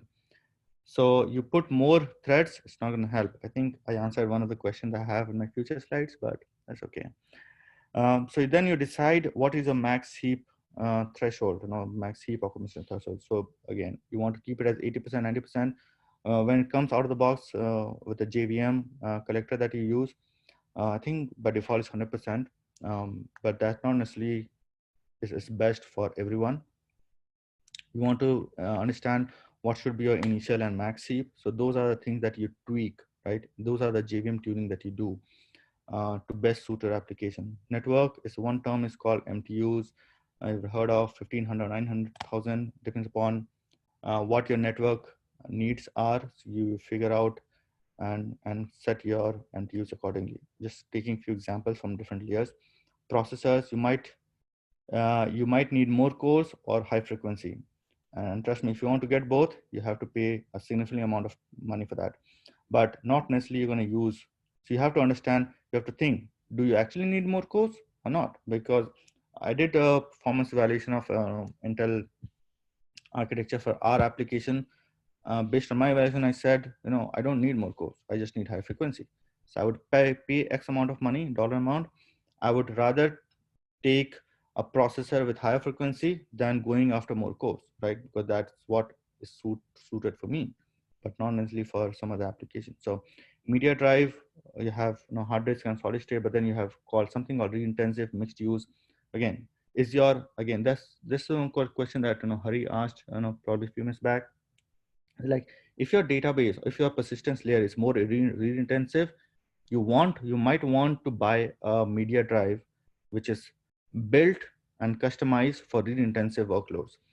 If you don't know, it's a mixed 50% of both read intensive and write intensive, you might want to go after mixed use balanced drives, right? So like Toshiba or who are the media drives vendors, like you have Toshiba, you have Western Digital, they all build media drives, right? So they build some of them they build as re-intensive, some of them as mixed use. You want to decide which is best suited for you based on your assumption is that how your service is going to be used, be more intensive or mixed use or more intensive. So you want to buy that kind of drive. Sure, okay, so given I have 542. So I've been talking about a lot of concepts and trade-offs on how to do tuning. Let's just quickly look at one of the example, like real-time example. I just took this example because that's very close to my heart, because I developed this framework. So, and I did performance monitoring, performance, everything I did. So this is not to go into much detail. What this services all does is basically a performance monitoring framework that I've been talking about, right? So I built this framework for MySQL monitoring. You see this, these are all MySQL metrics, by the way. So how long uptime, what's the QPS? QPS is queries per second. What's the buffer pool size? Total QPS, your replication lag. If you've heard of that term of what is a replication? CPU load, CPU usage. So it gives a bunch of like a ton of data. So what happened is basically, we built this service, performance evaluation and done. We rolled it to prod, really happy about it. And what happened is like when we roll it out over the maintenance window, which is like Friday late night, Saturday morning, and then we saw some of the MySQL servers started slowing down. some MySQL servers were worse than others. So some were like worse slow, some were doing okay. So now obviously there's a performance problem in production. So we need to just jump on it and try to figure out what's going on and how to fix that problem, to figure out what is causing the problem, right? So until now, this is just example how to go after, how went after the performance problem in production. So what do you do first? Like you look at all the services, again, this is a typical thing. Like you look at all the changes that has went in, right? And see what changes has went in to figure out what is your possible candidate to look at. You just cannot look at everything to start off with. So you need some candidates to look at. And this new pointer framework, which I built, is one of them. So we started looking at it, and then I said, okay, just disable in few servers where we are seeing problem. And when we disable it, it was back to good health. So I'm just quickly recapping it. It's a long list of steps, but on a holistic view is what we did. So we disable it on a server. We saw that it's all good.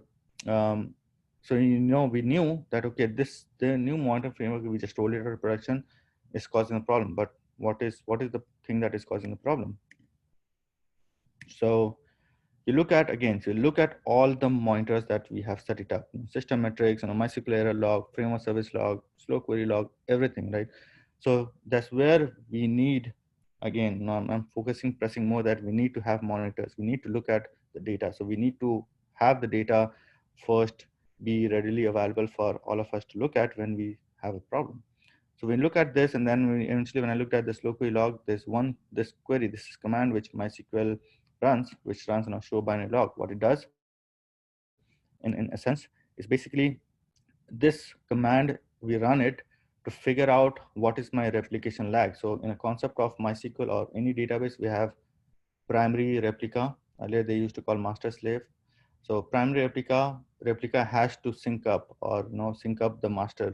Basically, the both are in sync all the time, so that if master goes down, so primary goes down, replica can start serving all your requests, right? So you don't have a downtime. So to be able to figure out what is the lag, like if I run an update query on primary, right? How long does it take for the replica to have that update happening on their database, right? So say it takes 1 second. So that's my replication lag is 1 second, right? So that's what we use this command to get that information.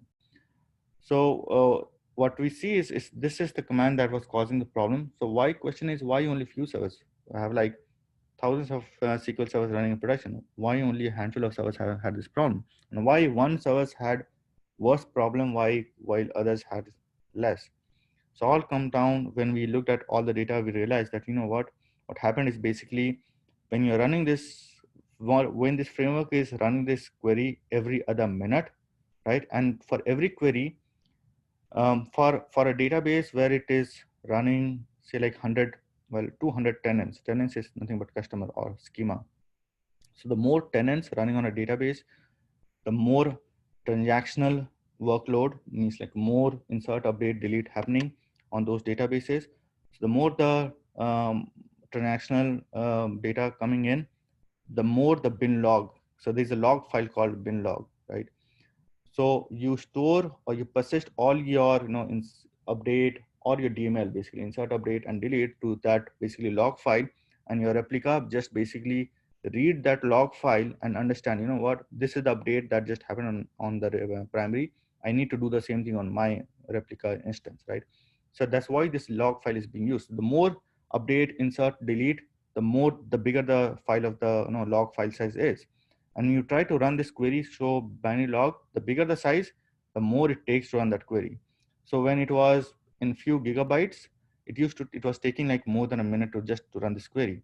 And you run this query every other minute, what's going to happen is like all this query is getting queued up, your database connection is getting choked. So it's queuing up everything. That whole database is just got choked just because my framework is running this query again and again every minute. And my bin log is so big, it's just that it just takes that long for me to run, right? So this is how to approach a performance problem, and that's what it did. So question is, okay, so now how did we solve it? Again, right now we disable it. We remove the replication client privilege so that the framework won't be able to run that query anymore. So that's the solution. And the question is always, you learn something, right? So when I did the performance testing, what I missed is basically testing with primary replica infrastructure. So and then there's no heavy transaction load that was considered. So when I was talking about performance testing evaluation, you have to think through all those possible scenarios around what could happen. Right? So you have to think through all the neighboring components that could get impacted or that might impact, right? And then you have to think about the workloads also. So here, if I would have tested with heavy transaction load, I would not have had this problem in production. I would have caught it in my perf lab, actually. So what do we do? Again, when you learn something, you make it right for the next time. So now next time, every time you do the test, you set up infrastructure for primary replica for any kind of MySQL evaluation, and you develop transaction heavy workload so that next time you do something MySQL evaluation, you use this new infrastructure. So this is one of the story for the performance problem. Okay, so capacity sizing, which we briefly talked about when Hari asked the question. So yeah, so one. Okay, so I messed up. Okay, so capacity sizing, this is a slide. So we do capacity sizing 2 times while designing system and while, so again, when we are doing capacity sizing, when we are designing the system, it's on a best estimate or best assumption, how the users would behave, how the servers would behave. It's all assumption, nothing running in production, nothing is action.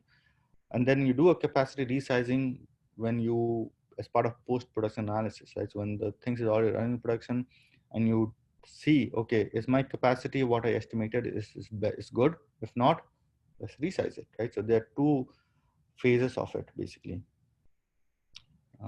So, okay, Suva, I see you have 10 minutes, so I have still few things to cover up. So I'll try to, is it okay to skip few things, or should I still go in detail? You can skip a few things. In fact, Yeah. we can have another session maybe in the future and we can cover capacity, but I leave it up to you, definitely let's try to wind up in the next, 10 minutes or so is what I would say. Yeah. So let's try to do it fast. Like I don't have to honestly go into detail for everything. So anyways, I will share this slide anyways to you guys. So we'll have all the data if you want to go and take a look later on. But yeah, in a sense, we do capacity sizing. We look at when we are doing designing a system, we look at traffic estimates, we look at storage estimates, we look at bandwidth estimates. We also look at memory estimates. And then another aspect of phase is when we do a post-production, which is here. So we look at your data growth, we look at your system load, CPU memory, how your application metrics are looking, latency, throughput. So you look at all these data after the post-production rollout, and you rethink that, is my capacity good enough or not? And you resize your capacity. So you look at all these metrics once your service is already running in production.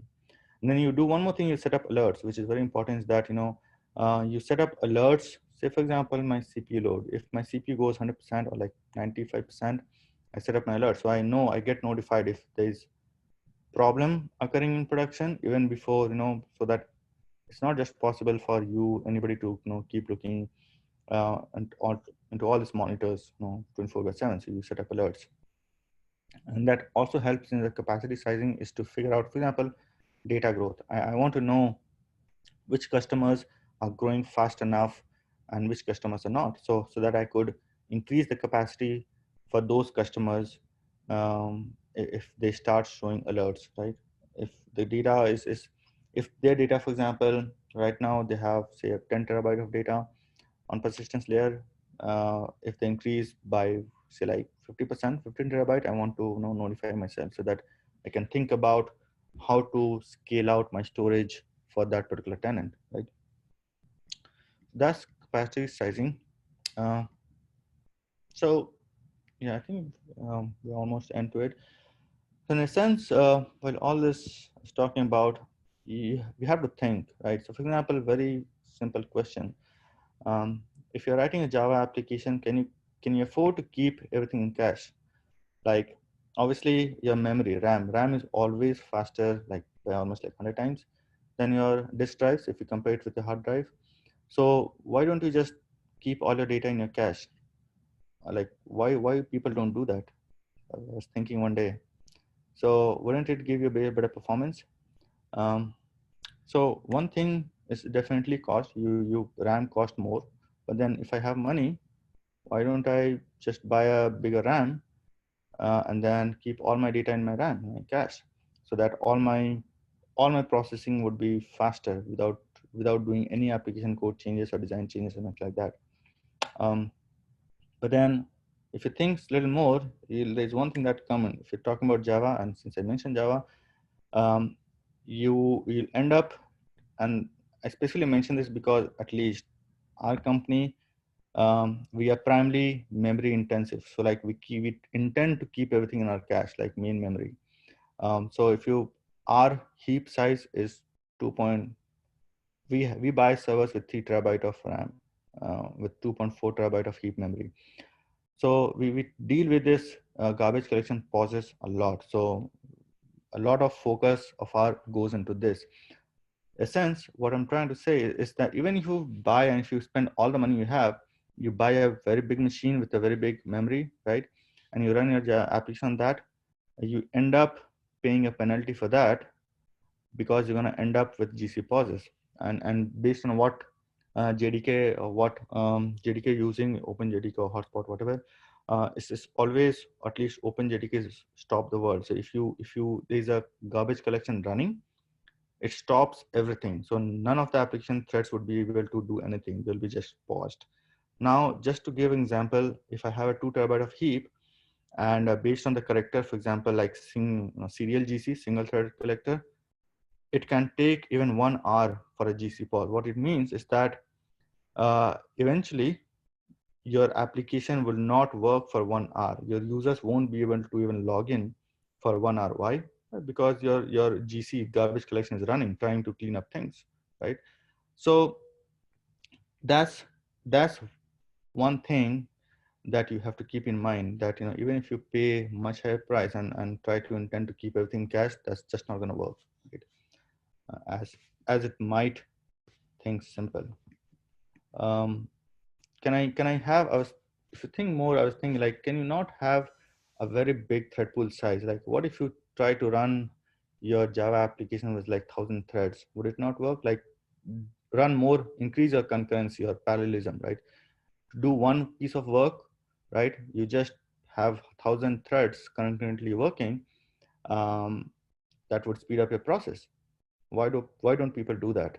There has to be a reason, right? So there are many reasons. One such reason is one thing. If you think that even though you run your application with 1,000 or 1,000,000 threads, concurrent threads, underlying you have a processor which is running instructions, and then which has some threshold. Like for example, you have a 16 core count with some hyperthreading on. Again, not to go into detail what hyperthreading is, but then you can only run actually 32 threads concurrently. Even if you have 1,000 worker threads in a Java service, like in your application, actually it's going to run only 32 at a given point. So what would eventually happen is, as you increase the number of threads, the more queuing will happen, and then it's going to adversely impact and eventually lead to a slower performance, which, unlike you're thinking that increasing more threads would help increase the performance, but it would actually slow it down, because you don't have the necessary resources underlying to just run 1,000 threads all at the same time. It's just not possible. So yeah, in a sense, I think in performance world, when we think, anytime we are writing a code or design, I think what we need to do is think through, right? Why do you want to design a system one way or other, right? And then not just think about the piece of code that we write, we also have to think where my code is going to run, right? What's my underlying hardware structure? What's my dependent and consuming services, right? How are they going to get impacted? How can I make it faster, scalable? How do I instrument my piece of code? And then what is 80%, 80-20 rule? Like, what is more critical and what is more important for end users? Again, feature versus performance, like the trade-off that I spoke about. So yeah, I think all we have to do is think about these questions while we are writing a piece of code or designing a system. Okay, so I think I'm done. So Apurba, one question, like out of the 4 quadrant, which one is widely practiced or like largely used? 4 Which is quadrants are. largely used? Yeah, all of them are like equally used, or like you mentioned, like a 4 quadrant performance. So Performance. when you talk about performance evaluation, Mhm. they both all four are necessary. You have to do all four of them. You Okay, cannot skip any of them, right? I see. Okay, Sometimes you focus more on one versus other, but you have to do all of them. You cannot just okay. skip anything. So yeah. Yeah. So any more question? Anybody have?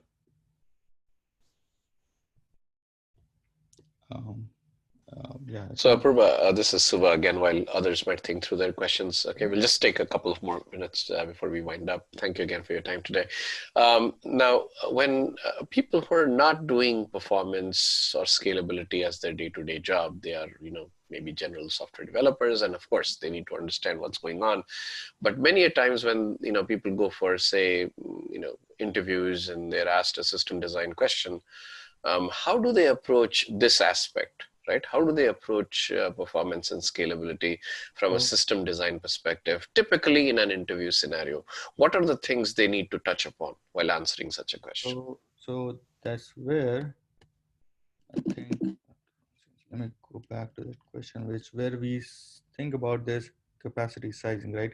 So when you go for interview, and then obviously in a system design question, like somebody would ask you to design a system, right? So all they want to know is basically, when you're designing your system, are you thinking about your capacity sizing or not? Are you think so? This is what one example that we skipped, but then it's written in detail. So traffic estimate, like you have to talk through to let them know that what you're thinking through this. You are making some assumption, because when you are designing a system, um, no design is perfect, but then you have to design a system keeping in mind how your system is going to be used, right? So you have to do your best guesstimate, basically assumptions, and based on thinking about how your users is going to use your service, right? Because what you're going to offer as part of your service, so most likely you are the best one person to know how your service is going to be used, and based on your that information, on that knowledge, and making some uh, less risky assumptions, you have to come up with some estimates, as how many, what would be, for example, in this case, what would be a storage estimate, like how much would you, like, how do you ask a question based on some, like, for example, URL shortening, or say, for example, YouTube also, right? YouTube, you stream video, so most of the time people is going to stream the video.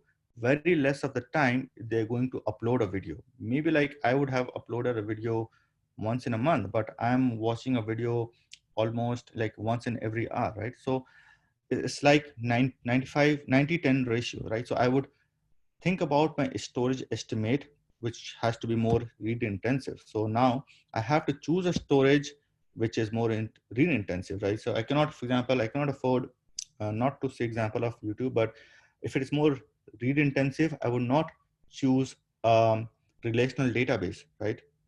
Do I need to have, because relational database, I would rather go after a NoSQL database like Cassandra. MongoDB. MongoDB is relational too. So Cassandra is one, NoSQL. So I would go after that, because I know that I do not need to have a relational database kind of thing. Most of the time I'm going to read information from my database, right? So I would choose to have a NoSQL database rather to go after a relational database, right? So based on your information, knowledge of your service, some assumption, you've come up with this strategy of storage, right? That's what they want to hear, because that's what, when you actually think about designing a system, you have to come up with something, right? You have to decide which database you want to choose, right? So you have to tell this to your interviewer, because they will be interested to know if you are able to think in that direction, right? You have to think about network, right? How much network bandwidth do you need? Because, for example, like I said, I have like 50 Mbps bandwidth, right? So would it be sufficient to serve my server? Maybe not, right? Maybe yes. So what if my service requires a lot of network bandwidth, right? For example, like take example of Netflix also, right? We stream, so it all coming through on my network, right? So I need more network bandwidth. So for example, like we have 20 gigabits per second. Would it serve? Maybe not. I need 100 gigabits per second, right? So we need to tell that in the interview, right? This is one thing that we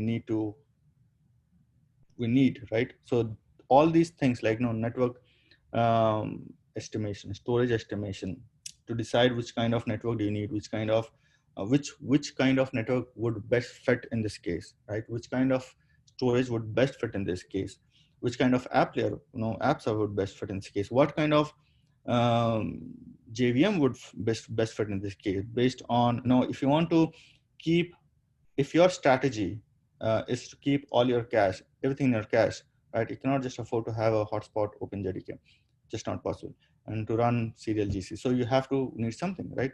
So you have to come up like how much of data would this service require to be kept in a cache, right? In a main memory. So you have to talk through all these things, different perspective, and come up with some capacity sizing. That's that the interviewer would know that what you actually are doing. What your service that you are trying to build, what is the actual requirement of that service is, and you're thinking through all the different aspects that would immediately be needed to design the overall application. Because if your service needs 100 gigabits per second, and if your company does not even have that kind of bandwidth, right? Then simple, your design is not good. Because why?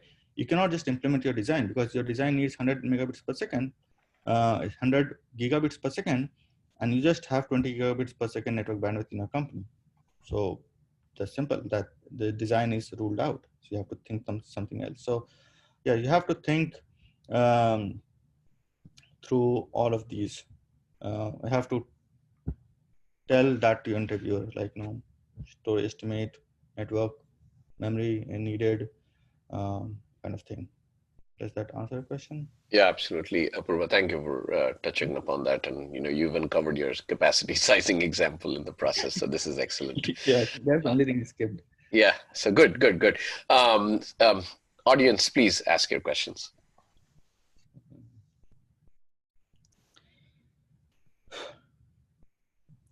So just to add that a quick information, like MongoDB is also a NoSQL based key value pair based NoSQL database. Yeah. Right. Thanks, Sai, for letting us know that. Are there any books or YouTube videos in general you could recommend for people who are just getting started on this to sort of, learn a little bit more? For performance? Yes, for In general? performance and scalability, either online resources or videos or books that you could recommend. Not on top of my head right now, but yeah, I'll pass it along. I'll send an email to you, Suva, separately. Absolutely. Sure. Thank you. Thank you for that, Apurba. And you've taken an example of Tiny, the URL shortening service. In fact, there may be a couple of YouTube videos on this very example already. So I think for our audience here, they would be able to relate your example to what they see on those videos. I think those would be, interesting to sort of at least understand the problem statement, understand what is being expected out of you when you're doing a system design problem, building a Tiny URL service. It's quite a popular service. Like a lot of products uses this. They have to use it. So I think there'll be a ton of in the Google for this kind of service. Yeah. So Apurba, now, one question. Go ahead. So this performance, scalability, tuning, and other stuff is like throughout the product life cycle, right? Similar to any other thing. Throughout the product life cycle, we need to take care of this part, right? Not only after product. So it's like, for example, this even for it starts with when you start first thinking about building a product, right? You have to think about performance when you even start thinking about building any kind of product, right from that start. It wasn't the case earlier, like probably like 10 years before. It wasn't the case. It was more of a waterfall model, if you have heard of this terminology, waterfall model, where everything used to happen, and then they used to do a performance testing for that. But then by the time everything, all the design, all the coding has been done, and then all you're doing, you're just testing the performance. That's actually just testing if it's performant enough or not. But then if it is not performant, what would you do? You cannot just don't have anything to do. Your hands are tied because the design is already done, your coding is already done.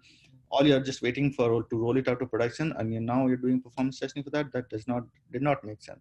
Well, it used to happen that because performance was not a key thing earlier, but now with performance scalability, with more users now using internet applications, everything, now performance is hand in hand. Like it's a key thing. Like when you think about designing a product, the first thing you think about how to make it performant, how to make it scalable. Otherwise, nobody's going to use a service anyway, right? So yeah, very true, very true. And for our audience, again, many of you might be familiar with the test-driven development approach, TDD as it is called. And in that case, it is not only the service metrics that are taken into account. As you are creating a new service, you have to define, right, how the service behaves, and define those benchmarks in advance so that you actually write the test before you write the code for the software. And as you are writing the test, you're also writing your performance benchmarks. Otherwise, it doesn't make sense, right? If you're rolling out a microservice for Amazon.com or Facebook, if it is not going to eventually meet your performance benchmark or your throughput, then there is no point in rolling out that service. So that's why they take this approach. This has been a very informative session, Apurba. I would like to thank you for your time. Yeah, thanks a lot, Apurba. Like detailed presentation, but we did not have enough time to go in. So honestly, performance is an ocean, right? Even if I take 100 sessions, I won't be able to go, because performance is there in every layer, right? Anything you talk about, performance is everywhere. So even right from hardware to operating system to BIOS, to applications, everywhere. So this is no end game. So yeah, a lot of things are covered. Like if we unbox everything here, like we'll be a performance expert in that field. Yeah, thanks a lot, Apurba. Right. So we do one last poll for questions. We still have a few more folks on the bridge right now. Any final questions?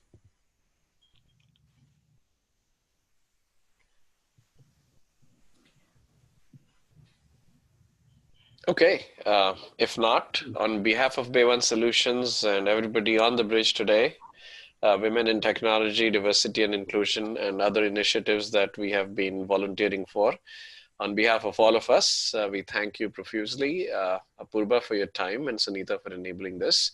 Thank you very much from all of us. Yeah, no problem. Thank you so much, Sue, again, for inviting me. Yeah, I know it's a lot for you all to know, to learn all these things one day. So yeah, send across question to see if you have anything later. Then I'm more than happy to answer. Yes, I will consolidate on behalf of everybody. And like I had asked you, if there are any other additional nuggets or online resources for learning and training in this domain that you can share with me, I will share with the audience and also those who were not able to attend the session today. Sure. Yeah. So on behalf of everybody, thank you, Apurba, very much. And for the rest of the folks attending our next bootcamp on Thursday, stay tuned for the next Zoom invite. Thank you very much, folks, and have a great night. Take care. Bye-bye. Yeah, bye-bye. Thank you.